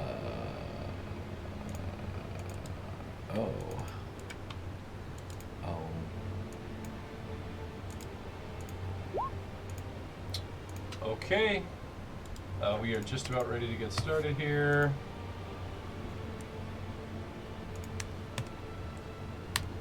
Mason, what did you roll? Oh, sorry. I mean, Duckblade, what did you roll? 10. Oh, damn. Okay, Duckblade rolled a 10.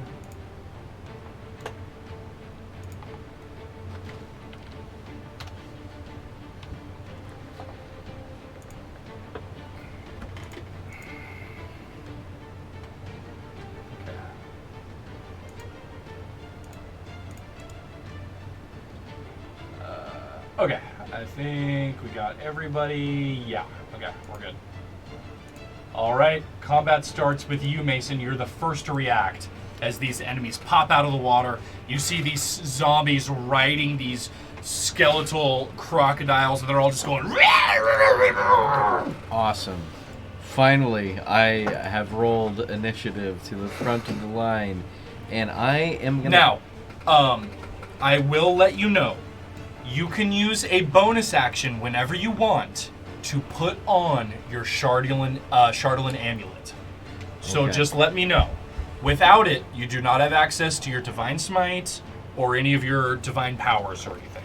Divine powers. Yes. So my you can regular cast spells. spells- All good. You Wait. can use your tattoo arms.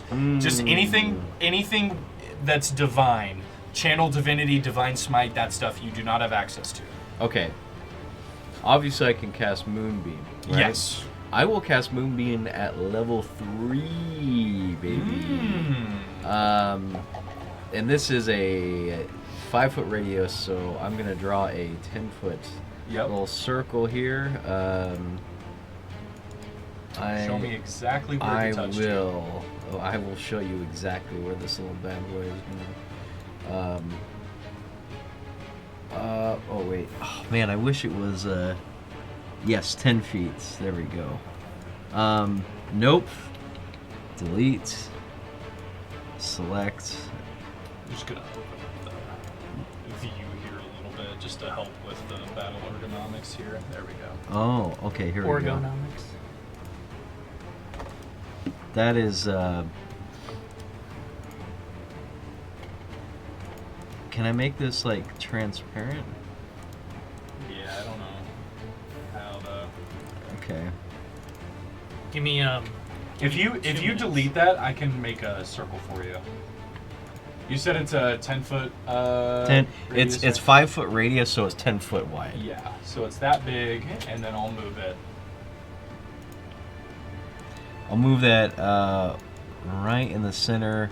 Here, I'll select. So like, this would hit 3 of them. Yes. Okay, perfect. That's exactly where I want. All right, beautiful.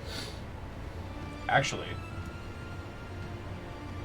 you can hit all 4 of them. Oh, I can? Yeah. Yes. All That's right, what I'll do. There we go. Okay. Moving And- the set. And bow. Oh no. Guess what I can't use probably? My Shield of Faith.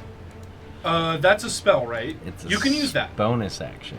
So you can't cast 2 spells in one turn. So Gotcha. you can't Moonbeam and Shield of Faith. Yes, I cannot do that. But that's it. So that's it for me. Okay. All right. It is Funame's turn.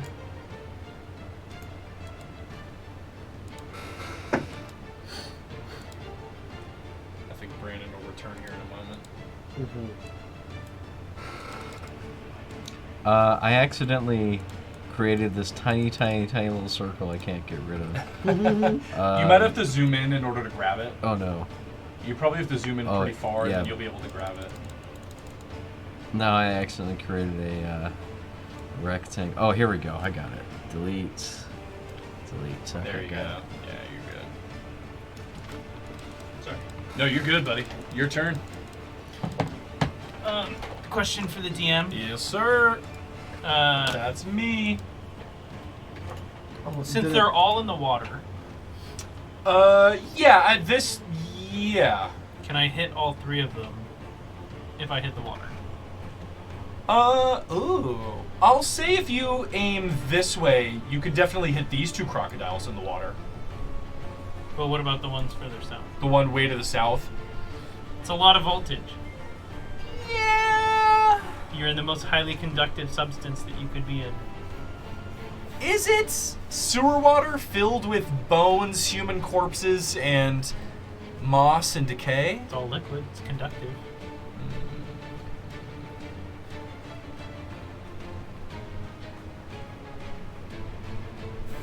Sell me on it further. How much science do you want? All right. I'll say the crocodile that's way further away, I will have him take a quarter damage. I'll take it. Yeah. All right. Oh, I also forgot to mention Mason. If you do not already have a point of inspiration, go ahead and gain one from your actions at Ilmater's temple. Got you. Okay, cool. I don't have a point of Yep, so inspiration. go ahead and gain one. Thank you. I will put that on there. And all right, Funame, what you want to do? You want to launch that lightning bolt into the water? Yeah, so I'll direct it at them. Yeah. But still at an angle that'll hit them and the water. Perfect. All right, go ahead and roll that. Go ahead and put the spell in there. We'll get some dex saves. And these... Okay, hold on.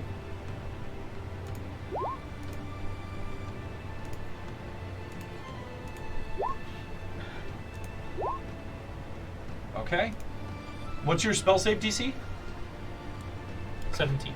Okay, only one of them succeeded, and that was this small crocodile. The other two failed. Go ahead and roll that damage. Go ahead and roll 8d6. 8d6. My goodness. Big damage. Huge.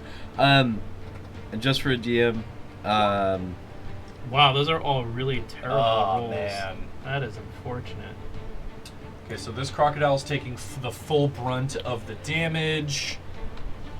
This crocodile that succeeded is taking half damage.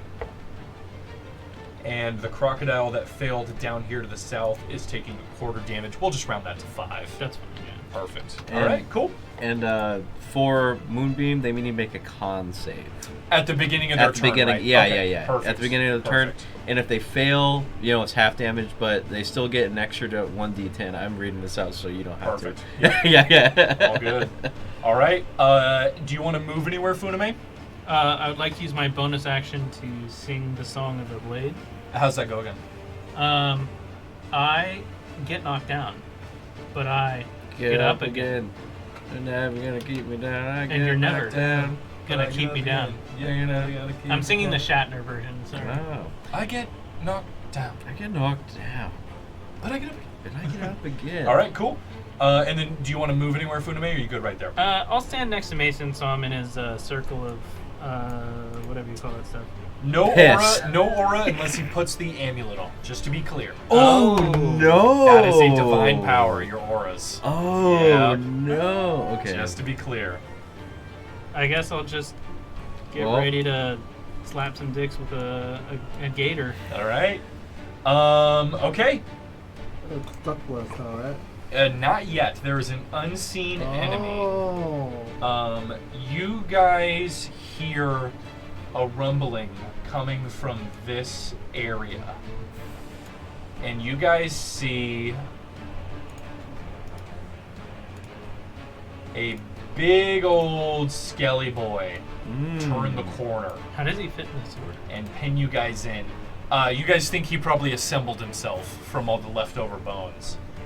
Luckily, the wall of bones that would be coming for you guys right now is being pinned down by Mason's vines and moss, but this guy was not. Okay, Duckblade, your turn, buddy. Alright. What does this new guy look like? Oh yeah, he looks like this, my dude, Okay, that's not a wizard. and he's huge. Okay. He barely, his head is scraping the top of the cement on the sewer. Oh my goodness. And he fills just the entire cavity. Wow. Bummer. Okay. Wow. Wow. Wow. Alright, guys. How should we... We're gonna be pushed in one direction. Which direction are we going in? I think the best bet is going towards Big Skeleton. I was about to say the same thing. Alright.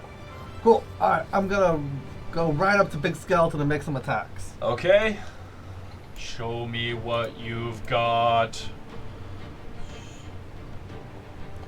Allah!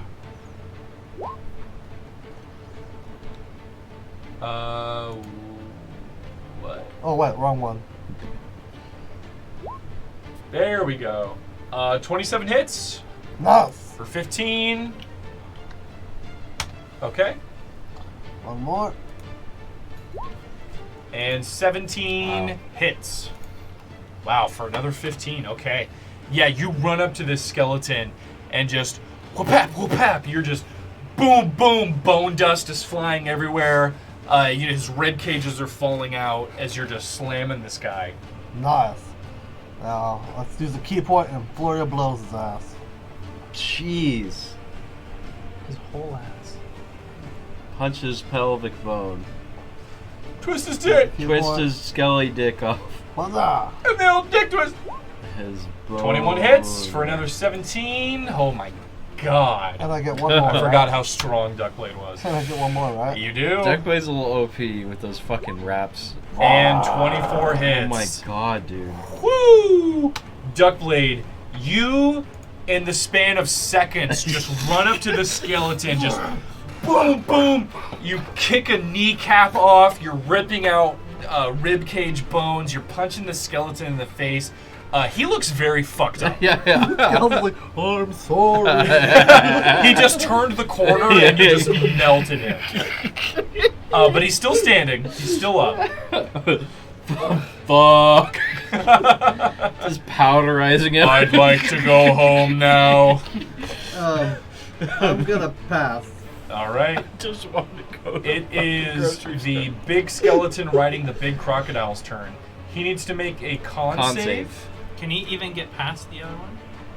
That's a great question. We'll discover that shortly. He rolled a 17. So how's Moonbeam work? He takes half damage? If he passes the con save, then he takes half 3d10. Okay, go ahead and roll it. Okay.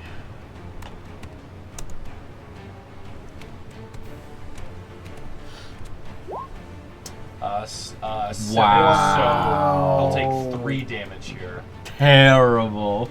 Wow. 2 nat ones on that. He's going to use his turn to order the crocodile to move. And you guys see this giant undead crocodile Yeah. dig its claws into the wall and Oh. climb up on the ceiling and go past the crocodile on the bottom. Okay. And they plop down He does have to. He does pass through the moonbeam, though. right here. They do pass through the moonbeam. Yeah. The crocodile does. The crocodile does, yeah. Does that proc moonbeam? Yes. Okay. Moves through or Okay. into. I will then have the crocodile roll a con save. It rolled a 15. I think that beats your save DC still. Hold on. I think so, but let me. What is my spell save? It's pretty low. I know that. Spell save is 14. Okay. Yeah. So go ahead and roll the damage. yeah, 3d10. let me- It'll take half. Yes. You know, I'm thinking maybe not. Maybe having that 6 damage. Okay. Perfect. Maybe having the AC on all day, every day for like 3 years. Maybe that might have broken it. We didn't get this AC for 3 years. We've had it only for one. 1 year. Well, Yeah. all day, every I day mean, for maybe. 1 year. Yeah. Well, the code that it's throwing is a the is a clean filter, right? no communication error with compressor. Jeez. So it's not telling the compressor to kick You off. might have to email the office and ask them to. I will. I was Yeah. honestly waiting till we clean this place, but Jeff already did that, Yeah, so yeah. I'm gonna give him a call. For sure, for sure. All right. He took his Thank damage. you. That's the end of his turn. It is the skeleton's turn. This guy down south is going to order his crocodile to head upwards. So he's going to use his action to have the crocodile move forward. This guy over here to the west is going to have to roll a con save because it is in the moonbeam. Wow, they're rolling pretty good, huh? Go ahead and roll that 3d10. No, that's half. alright. My spell save DC is pretty low. Oh, 10 Okay, damage. wow, all right. Not He'll bad. take 10 damage Yeah, from that. not bad. Nice. Wish it took 20, though. Holy fuck. So this skeleton looks like it's about to fall off the back of this crocodile. Oh, wow. But it is going to pull out this ragged-looking bow and fire up a shot at you, Mason. Does 7 hit you? No. All right, clanks off your armor, easy peasy. It is the crocodile's turn, the regular crocodiles. This one's going to move up to here. Duckblade, it is going to launch an attack at you. Wait, the southern one? Does a 6 hit you? No. All right. And this one is going to crawl along the ceiling and plop down and get to here. He's got to, He will have to make the Yes, save for absolutely. I got it the... ready. he rolled a 13. He'll be taking full damage Yeah. Let's go. on this. Yes. 19. Yes. As this undead crocodile starts to climb the ceiling and try to move through your moonbeam, you see its flesh just getting dissolved by your moonbeam, and the crocodile just it's halfway up the wall, and it just, and you see its bones just catching on fire and dissolving. Oh, no. This one is dead, and the Oh, skeleton just plops to the ground back here. Ah! It is the giant crocodile's turn. The giant croc is going to try and bite Funame. Funame does 14 hit you? Nope. Okay, it gets an extra attack. Does 15 hit you? Nope. All right. 23 to beat. Yep. Mason, you're up. That moonbeam looks pretty freaking effective, and I could use my action to move the moonbeam 60 feet in any direction. Good. So if I just move it this way, boop, let me select it. If I move it, oh come on, Mudda, select. Oh please, baby. I can move. Yeah. I want to tell you, just right before it hits Funame, and it'll move through this guy. Yeah. Yeah. He'll start his turn on it. Well, no, it'll move. I think he Yeah. has to move through it. Okay. I don't think it procs when you move it. I don't think so. Yeah. But yeah, you can re-angle it in this hallway here. Get it on these two guys. Absolutely. In fact, wait, hold on. Let me read this really carefully. I'm pretty sure he has to.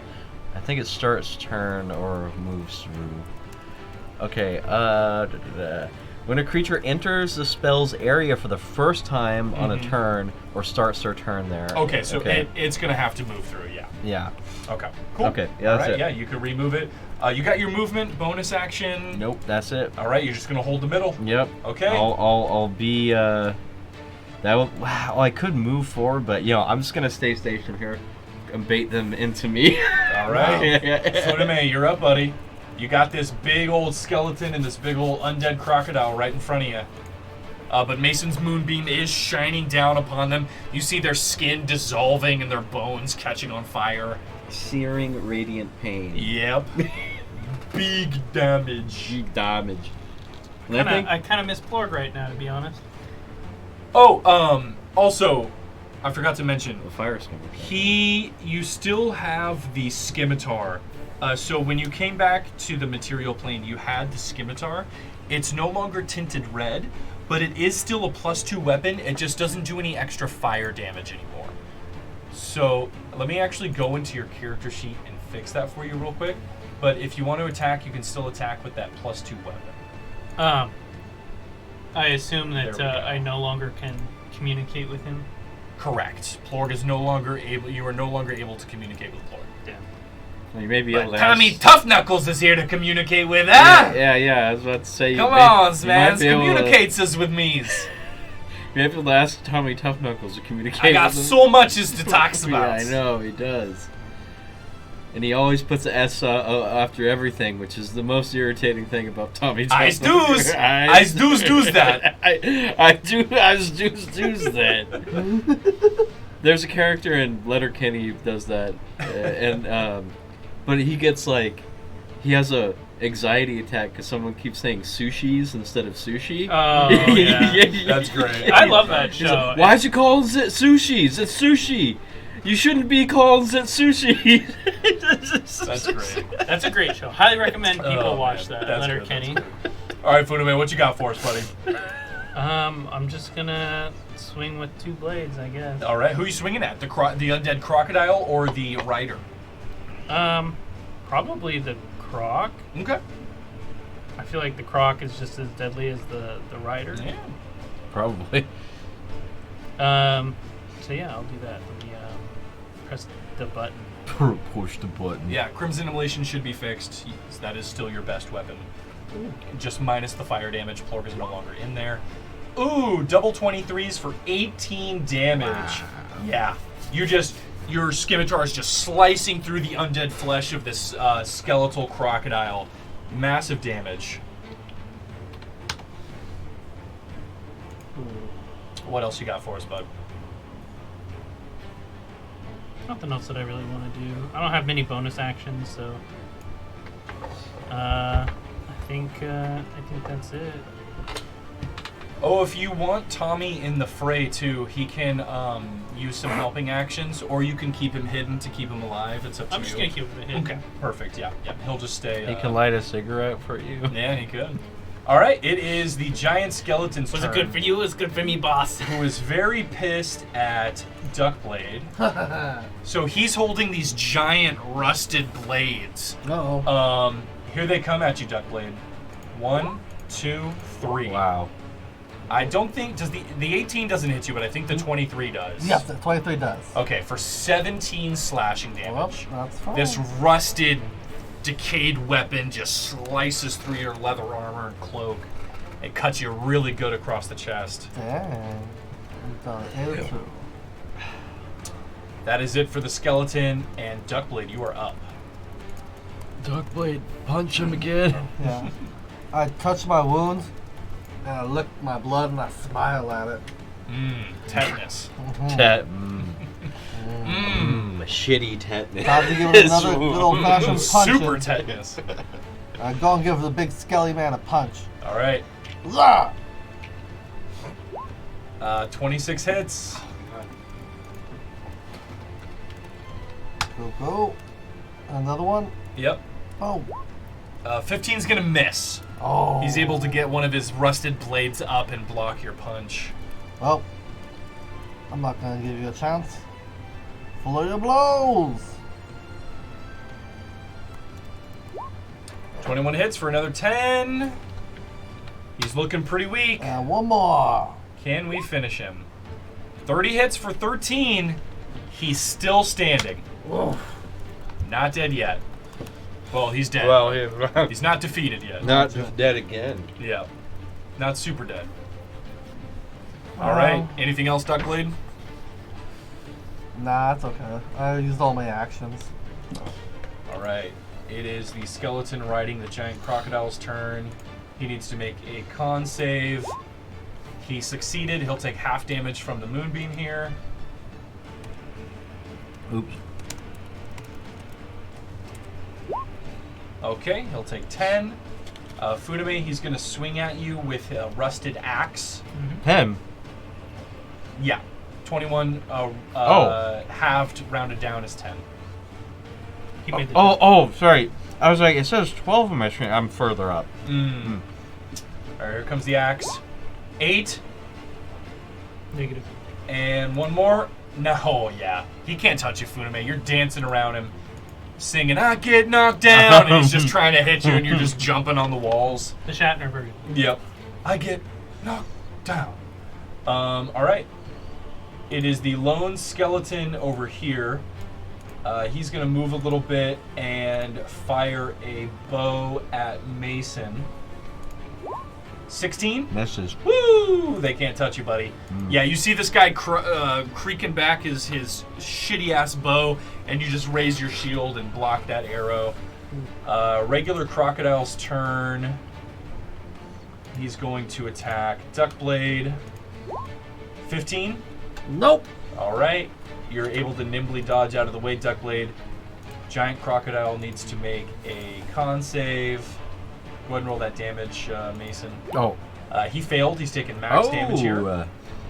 Come on, baby. Ah. 9. Okay. Yeah, well, 9. that's not bad. All right.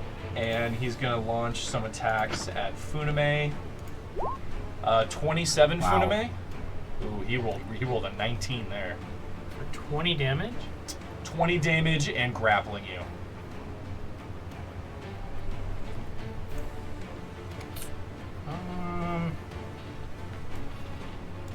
Yeah, all the shield. So +5, so I'm at 28.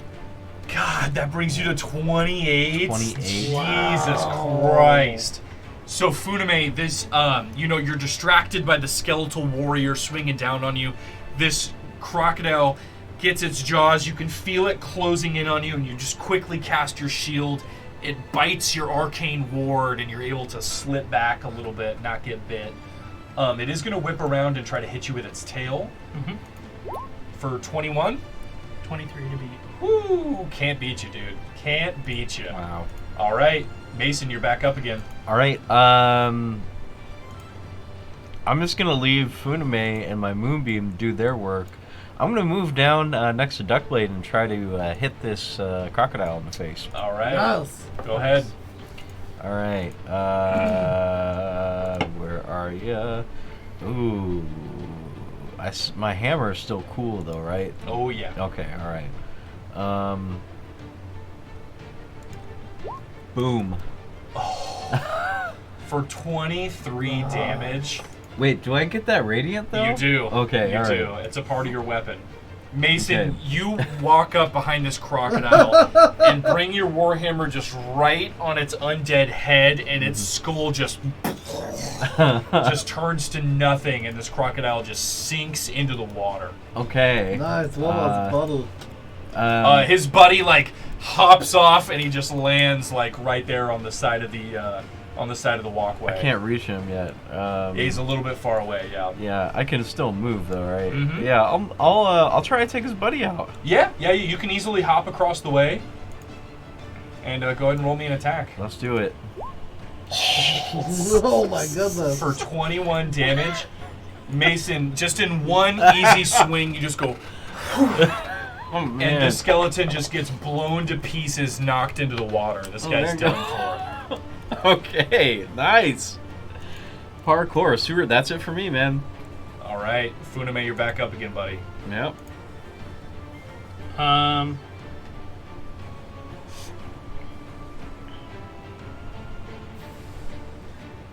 Trying not to expend too many spell slots here while Very true.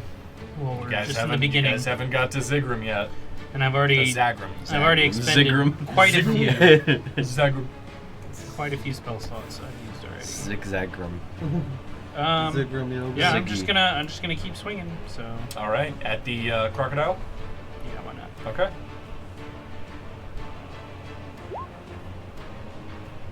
22 hits for 8. 13 is gonna miss. Mhm. But yeah, you deal another massive blow to this giant crocodile. This giant one doesn't seem to be going down as easy as the others, but he does look very injured. Yeah, I'll just tank until everyone's ready, I guess. All right, Skeleton time. giant skeleton's turn. Here comes the attacks at you, Duckblade. 1, 2, 3. I believe the 24 is the only one that hits you Correct. for 11 slashing. 11. Yeah, this guy's just... He's just swinging at, just hitting the walls. Sparks are flying everywhere. Duckblade, you're ducking, dodging, jumping on the walls. One of his blades ends up slashing you a little bit for 11. And it is your turn. Ha! Another lucky strike. Well, let's finish this. Time for another duck blood punch. 20 hits for 11. Nice. Still standing. Another one. And 15's going to miss. Oh, time to spend another one. I'm killing this dude. Pulverize him. No. Well, bam. 17 hits. And Duckblade, with that final blow, you're able to defeat the giant skeleton blocking the hallway. Nice. He just, with just one final boom on his chin, and all the bones just fall to the ground. He's done Powderized. for. Yep. Heck yeah! I still have one more punch. I'm gonna You do? I'm gonna run over to the crocodile with my fist up. Yeah, you could. You could also heal yourself too. Oh, you're right. Yeah. Either one. That's not a bad You're idea. right. I'll just heal myself. Yeah, go ahead and roll a Hands of Healing. Perfect. How much is that? 14? 9 healing. 9. Thank you. And then you do have some movement, Duckblade. You could move over if you want. Yeah, I'll move over behind Funame. Alright, perfect. Thank you. Because that Moonbeam is a concentration spell. So if I Alright. get hit and I lose my con check, then Con save. This one failed. Go ahead and roll 3d10, Mason. I will do that. Oh, 25. Okay, massive hit on this guy. Bless you. He's still standing. He is going to... Wait, who is this on? The This is the big Oh. skeleton over here. 25 radiant? Ooh. He is going to swing a couple attacks at Funame. Oh, yeah. He can't hit you, Funame. 19. You're ducking and dodging, Matrix style. He can't touch you. Skeleton's turn. He's going to fire another bow at Mason. 21. Yeah, that hits. 21 for 8 piercing. Okay, hold on 1 second. Yeah, let me. Remember when 8 was like our whole life? I know, right? But far and have you come? I need to save a. You do, so you do need to make, you need to roll a con save, Yeah. Constitution saving throw, see if you can hold on to this moonbeam. Oh yeah. All right. Oh, yeah, nice. Oh yeah, absolutely. All right. Yeah. It is the giant crocodile's turn, who is gonna roll a con save. Succeeded, he'll take half on this. 13. Wow. Just enough to finish this guy off. Wow. He goes down, and the skeletal rider hops off onto the walkway. And it is your turn, Mason. All right. With my action, I'm gonna move that moonbeam in between these two and see if I get them both with it. All right. And I'm gonna I'm gonna jump across and chill about 15 feet behind Duckblade. Okay, perfect. Yep. All right, Funame, you're up, buddy.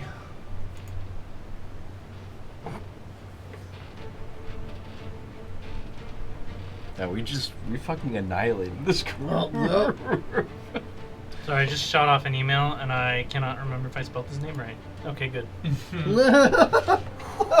That's some real Love scary that, shit. love that.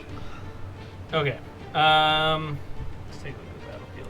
I mean, I'm just gonna keep on keeping on. I mean, the guy's still in the moonbeam, both Yep. of them. Okay. The moonbeam lasts 1 minute. Oh yeah, Okay. a That's minute like hasn't 10 passed turns. yet. Okay. I think Each 10 round turns. is 6 seconds, so a minute is 10 rounds of combat. Gotcha. Yeah.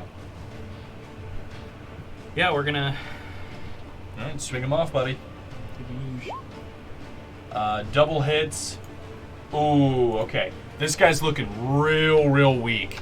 He's just his skeletal form is just heaving. As he's just like holding his rusty great axe. Shouldn't have eaten those humans earlier. Should have had a V8, man. All right, Duckblade, you're up. Oh, right. Wow. That's a. I might. Dude, I was thinking about just getting a whole bunch of Probably V8s not. and using that as like a meal substitute. Yeah. Bunch of what? Yeah. V8s. Oh, I thought it said You gotta be, jeans. that much like acid will fuck with your stomach though. You just gotta be careful. No, I mean like one a day. Yeah. Oh yeah. Yeah. How yeah, tall for is sure. the Like sewer? 3 or 4. Sewer 20 feet up. Yeah. Can I Give or attempt to run up the wall and around the giant to the other side? Absolutely. To Make an the- acrobatics check for me, behind which him? you're probably not going to fail because you're a crazy acrobatic. Yeah, I'm just gonna be drinking 4 V8s a day.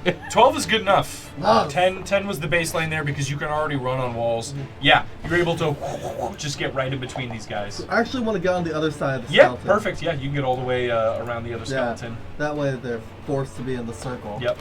And I'm gonna punch this guy. Go for it. Oh yeah, I mean, what's to say? You just completely obliterate this guy. Nice. And now, with my second What's attack, to say? You just. I'm gonna grab the glass steel spear, Okay. and it's that way I'm not entering the circle. And I was about to say. The did circle you- won't hurt you. oh, Yeah, so yeah, it won't. No. I think it's you can decide, right? It's enemies only. I think It says a creature. I don't think it discriminates. it should. It should? It should. Okay. Oh, I don't have. It. Here, let me just. Okay.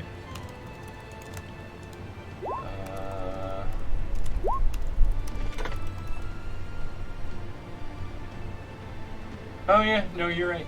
It doesn't discriminate. All right, then I'm just gonna throw my spear at it. Okay, perfect. Go ahead. Roll an attack here with your spear. Wrong looking. Whoop. Perfect. Yeah, so Funame is like fighting this guy from the front.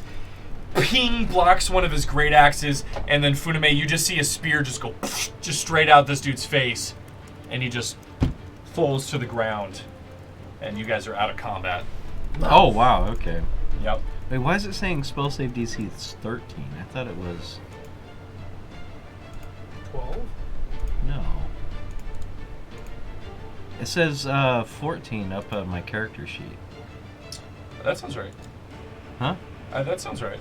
Yeah, it says 14 on my character sheet. It says 13 in the spell description. Let's see. What's your...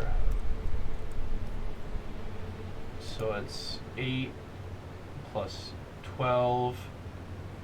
14. Yeah, it's 14. Oh, why does it say 13 in this spell? Don't know. Okay. Yeah. alright. Yeah, it's 14 though. You're good. Okay. Yep. All right. The sewer falls silent Mm-hmm. as you guys get out of combat.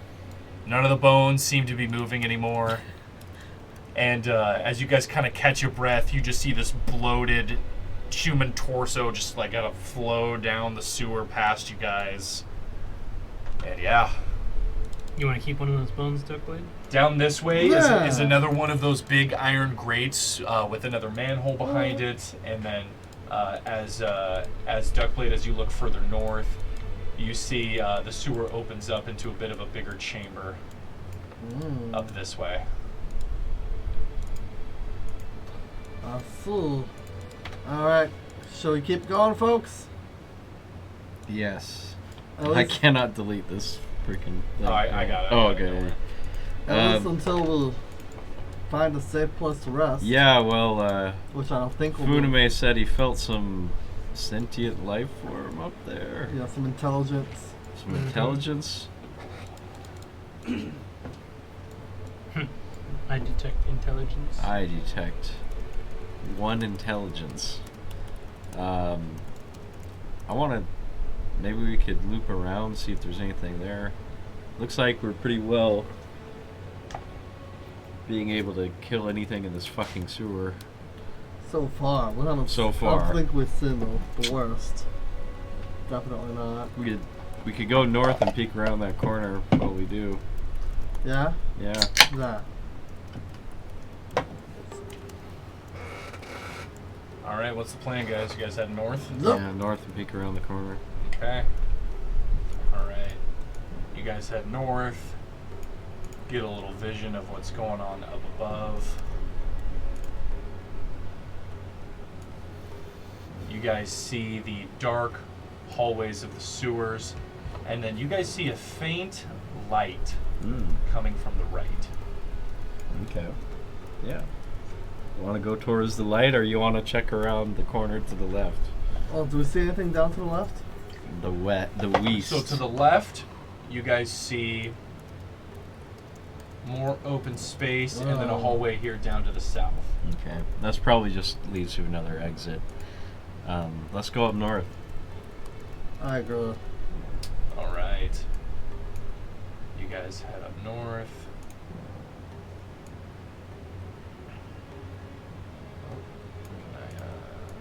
There we go.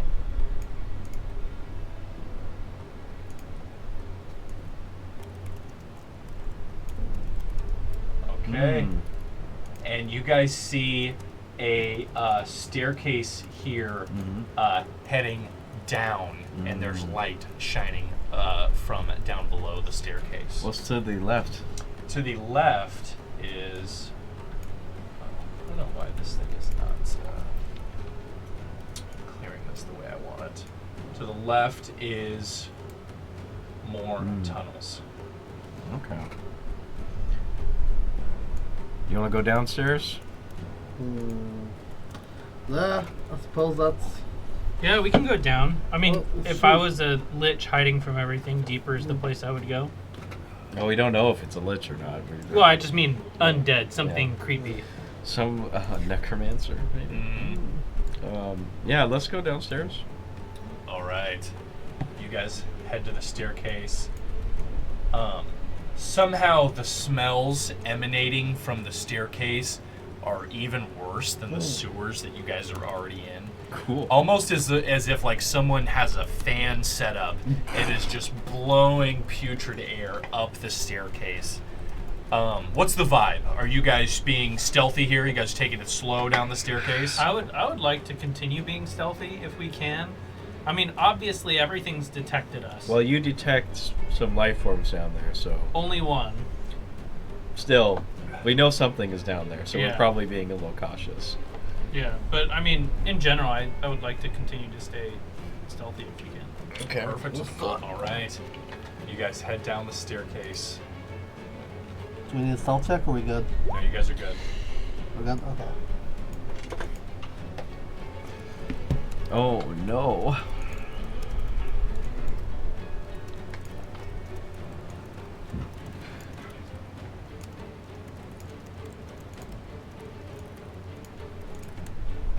Because his tokens are always too big.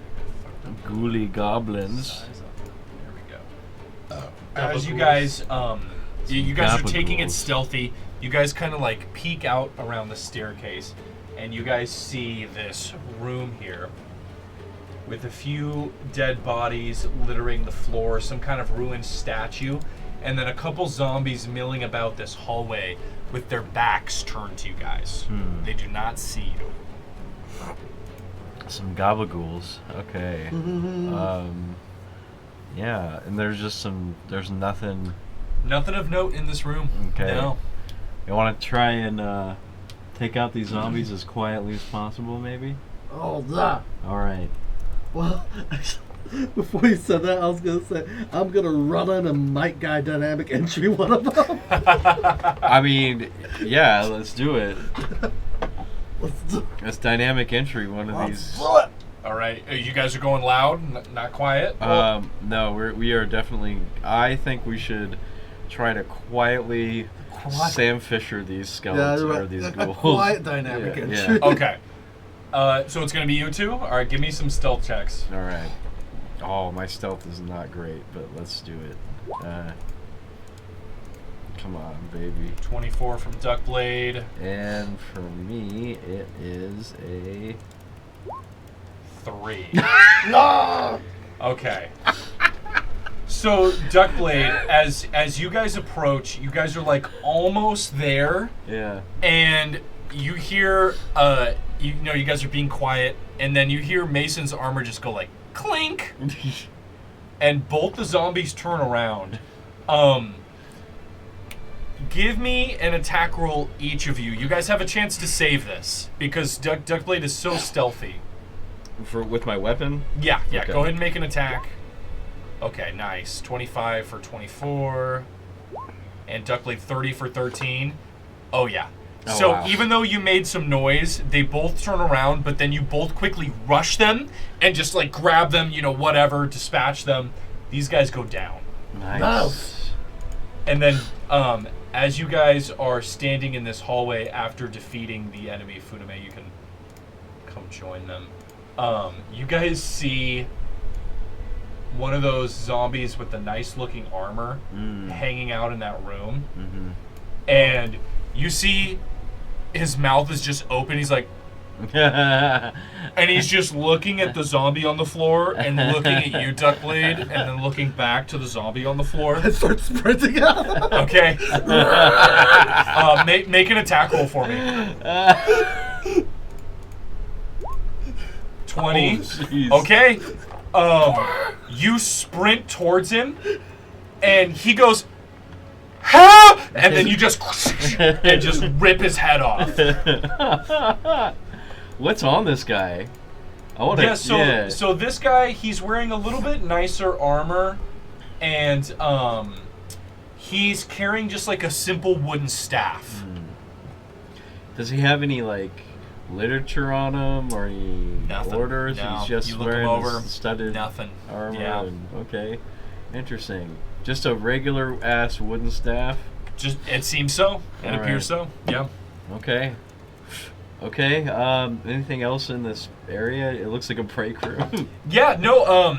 You guys get the feeling that down here, you guys aren't quite sure what this area is. Maybe some kind of old wine cellar. Maybe some kind of area like separate from the sewers. Like maybe like a maintenance area. You guys aren't sure, honestly. But Okay. yeah, all this stuff is old and just rotten and moldy. All this furniture and stuff. The zombies don't care. That zombie was just kind of chilling in a molded chair. We'll Just just beat up the zombie janitors. yeah. Okay. What's down this hallway to the? I see like this weird gaping piece of shit. Yeah, over so here. there seems to be some kind of room here. There's another room up to the north, and then there's a hallway that leads down this way. The hallway to the right. I'm looking at this thing. Why? Every time I want to select something, it never does it. You talking about this place? Talking about this. Yeah, exactly. But to the right. Yeah, so you can head that way. I want to check. I want to look at. Fuck, I'm just gonna do this. This thing right here. Yeah. Yeah. So this place seems to be some sort of like a little shoddy armory. There's a table with a few rusted weapons on it. Nothing else in this room. And as you look up, you can see the room above you as well. And this room appears to be some kind of other work area that appears to be empty. No zombies. Okay. Anything of value on the table? To the south? Nothing that you could see now. A couple of rusted swords. In this room, just mold-filled books. A couple of glass beakers on a table. Nothing. Okay. All right. Well, guys, want to go west? Yeah. So he doesn't have any notes or anything in there? Nothing. Okay, just like this looks like a. Someone doesn't use the Cornell studying method. There is one book. It's it looks like typing with Mavis Beacon. I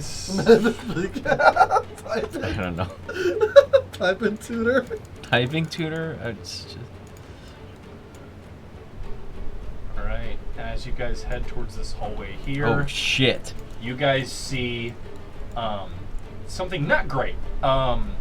You guys see a couple of dead corpses strung up on these like wooden poles coming from the ground, and they kind of just have their arms like hanged up, and it kind of seems like whatever they were doing here, they were kind of draining all the blood out of these corpses. And then you guys can see some bloody footprints heading to a closed wooden door down here. Okay, well I'm glad that fucking boy didn't come with us because this is horrible. And he probably would have made a lot of noise. Yeah, you want to go gingerly walk past these humans? Oh, you can. I learned a new trick. Oh yeah. Let's go down to the store maybe and try really quietly. Maybe take a peek. Listen. All right. You guys head down to this doorway. What do you guys want to do? You guys want to open the door? Listen first. Okay, you're gonna put your ear to the door. Yeah. Make a perception check for me, Mason. How big are those footprints? First of all. They Normal? seem human-sized. Human-sized? Yeah, roughly. I'm gonna do detect presence for 300 feet. Oh yeah, absolutely. Let me do it. Funame, you detect sentience coming from over here, about 70 feet away. You see that? Hmm? You see that, Mason? He was pointing to where I detect presence. Funame detects sentience in this general area. Let me do a perception.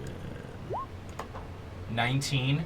Mason, you put your ear to the door, and you hear a soft scuffling of maybe someone adjusting some leather armor. It sounds like somebody's on the other side of this door. Mm-hmm. Okay. You want to lure him out? How would you like me to do that? I was asking you if you wanted me to lure him out. Oh. I'm thinking we knock on the door, go on either side. He opens the door. DoorDash! Exactly. Well, hey, that'll be a way to Hey, get did him. you guys order the curry? Huh? And then we'll go on either side of the door. He opens the door. We just take him out. How's that That's sound? great. I love that. Just yell, fresh humans. No, We got a batch load of fresh humans out here. You want to do that? Yeah. Yeah, let's do that. Okay. Yeah, I'm gonna knock on the door. What do you say? I'm not saying anything. Oh, you're not gonna say anything? Actually, I might. I don't know. What let's. Okay, I will say something. I'll say. The human got away. The human got away? Yeah. Okay. You hear on the other side of the door, you hear, oh, God, again. And you hear a lock turn, and you guys see the door open. Well, we're gonna be on either. Yeah. You guys can get to either side of the door. The door opens and just a skeleton starts walking through. All right, yeah, let's fucking. I'm gonna punch his head off. All right, I mean, you guys are just very easily able to, all three of you, just demolish this skeleton. I'm gonna put a skull in the bag with King's Court. Okay. Perfect. All right, we got him. Yeah. This guy's just fucking dead, and the door is open. All right. We peek our head over there. And... Yeah, absolutely. You guys see a hallway heading down, Oh, hell and then yes. a narrower hallway heading up. Let's sneak around over here, maybe? All right. Before we do that, I'm gonna inspect one of the bottles. Yeah. One of the humans? Did you say they were naked? No, they're not naked. They're Oh. still wearing their clothes. Okay, yeah. There's a lot of blood on the ground. Yeah. Can I do a perception on one of them?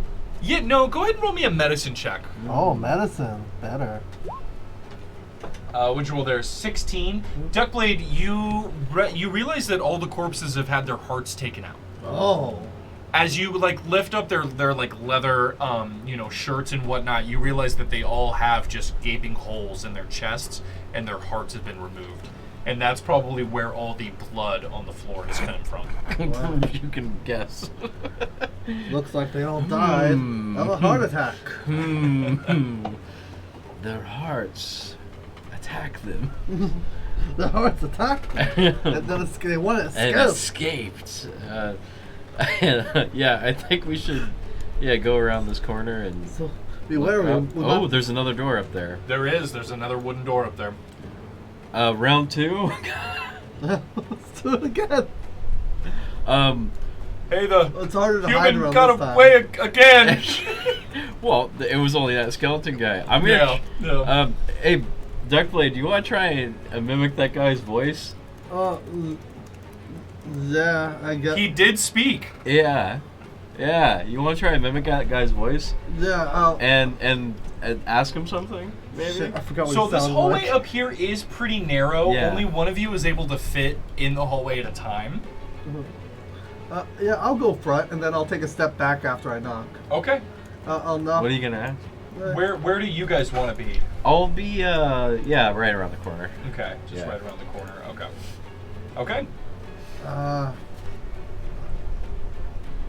I'll say something like, hey boss, has your car warranty expired? Some guys out here is asking Car about. warranty. Yeah. So you knock on the door and you say that. Oh wait, can I do minor illusion, making him look like a skeleton? Oh sure. Yeah. I'm yeah, picturing so the, like from a Duke from Nukem like 2D you like fill the hallway with the skeleton appearance. You hear the door open, and one skeleton walks out and goes, "Hey, the boss is busy. He said no interruptions. Can you get that through your skull?" Can you get this through your skull? And I punch Make an attack roll for me. get this through your skull. Okay, you punch him straight through the skull, out the back of it, bone shatters, and this guy is dead. And the door is open. Oh my god. Can you get this through your skull? Just mug 3-inch punches. Fucking. I can't. Oh, Amazing. God. Okay. The door's wide open. Yeah, what's in there? Charge in. I'll just poke my head around the corner. Okay. Duckblade, you Carefully. poke your head around the corner, It's a joke. and you see Jelf. No. No. Jelf is the necromancer. Hey, guys! I kind of got in some shit. Oh, man, you wouldn't believe my week.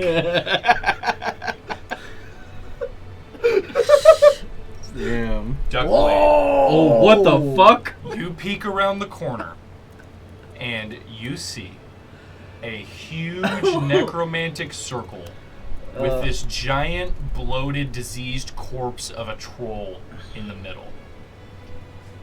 It looks like this.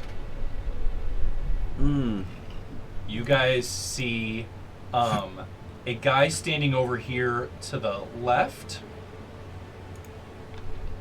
He looks like this. He's a tiefling, and he appears to be in the middle of casting some kind of spell on this thing in the middle. And sitting on a throne in the back, you see what you can only imagine is Zagrum. And he's talking to a really fucked up looking guy to the right who looks like this. Oh, What what? the fuck? And as soon as you peek your head around the corner, Duckblade, I mean, as much as you're trying to be stealthy, the door opened, the skeleton exploded, and then you peeked your head around. Everyone kind of knows you're there. Just sees me poke my head around the corner. Yeah. Zagrum goes. Zagrum turns to the fucked up guy to his right, and he goes, "Got it." And the fucked up guy Fucked up guy. disappears into like a shadowy mist, Oh, and he's shit. gone. He disappears. Okay. And Zagrum goes, I heard there was some disturbance going on in my city. So, like, where you can't see, I start motioning the guys to come to me, like, oh, hello, yeah, I'm here. I hear your vehicle warranty is about to expire. I'm here to renew it. Oh, I haven't had fun in a year since I took over this city. I will be having lots of fun with you. Oh, is this another Skelly boy? Yeah, there's just another skeleton guarding this door over here. And Zagrum says, he says, Snelf, No. deal with these intruders. No. Raise our newest creation. And you guys see this troll get up off the ground, and Snelf over here turns to look at your direction, Duckblade. And I'll just need everyone to roll initiative here. Dude, I was gonna say, I think now's a good time to stop. It's up to you guys. It's 10:30. Tamara hasn't eaten, and I gotta go get her food. Okay. You gotta go. Okay. What's Yeah. that? No We what? can stop it This here. is gonna be epic. yeah, we could. This is a good place to leave it off. Yeah, Yeah. why not? Yeah. Well, this is a cliffhanger. Man, punches in that guy's skull. Is she sick? No, Oh. I have the car. We only have Oh. one car between us. Gotcha. Yeah. So unfortunately, when I come here, she can't venture out anywhere. For sure. Gotcha. That's okay. We can cut it short. I was down to go for another hour, but I understand. I would love to go for another hour. Okay. Now this is a good cliffhanger. This is crazy cool. Last troll we fought was really fucked up too. They don't die easily. They just keep They regenerating. don't die easily. Moonbeam works really good though. Is this a regular troll or a zombie troll? It's a zombie troll. My first thought is maybe to try to jump on top and pour my mouse potion down its throat, but it's a zombie, so I don't know if it'll work. I don't Oh know. my I don't know God. if it'll work or not. I really have That's no a idea. great question. But you know what might work? We'll find out next time on Rime of the Lexicon. That's right. That's right. Next time.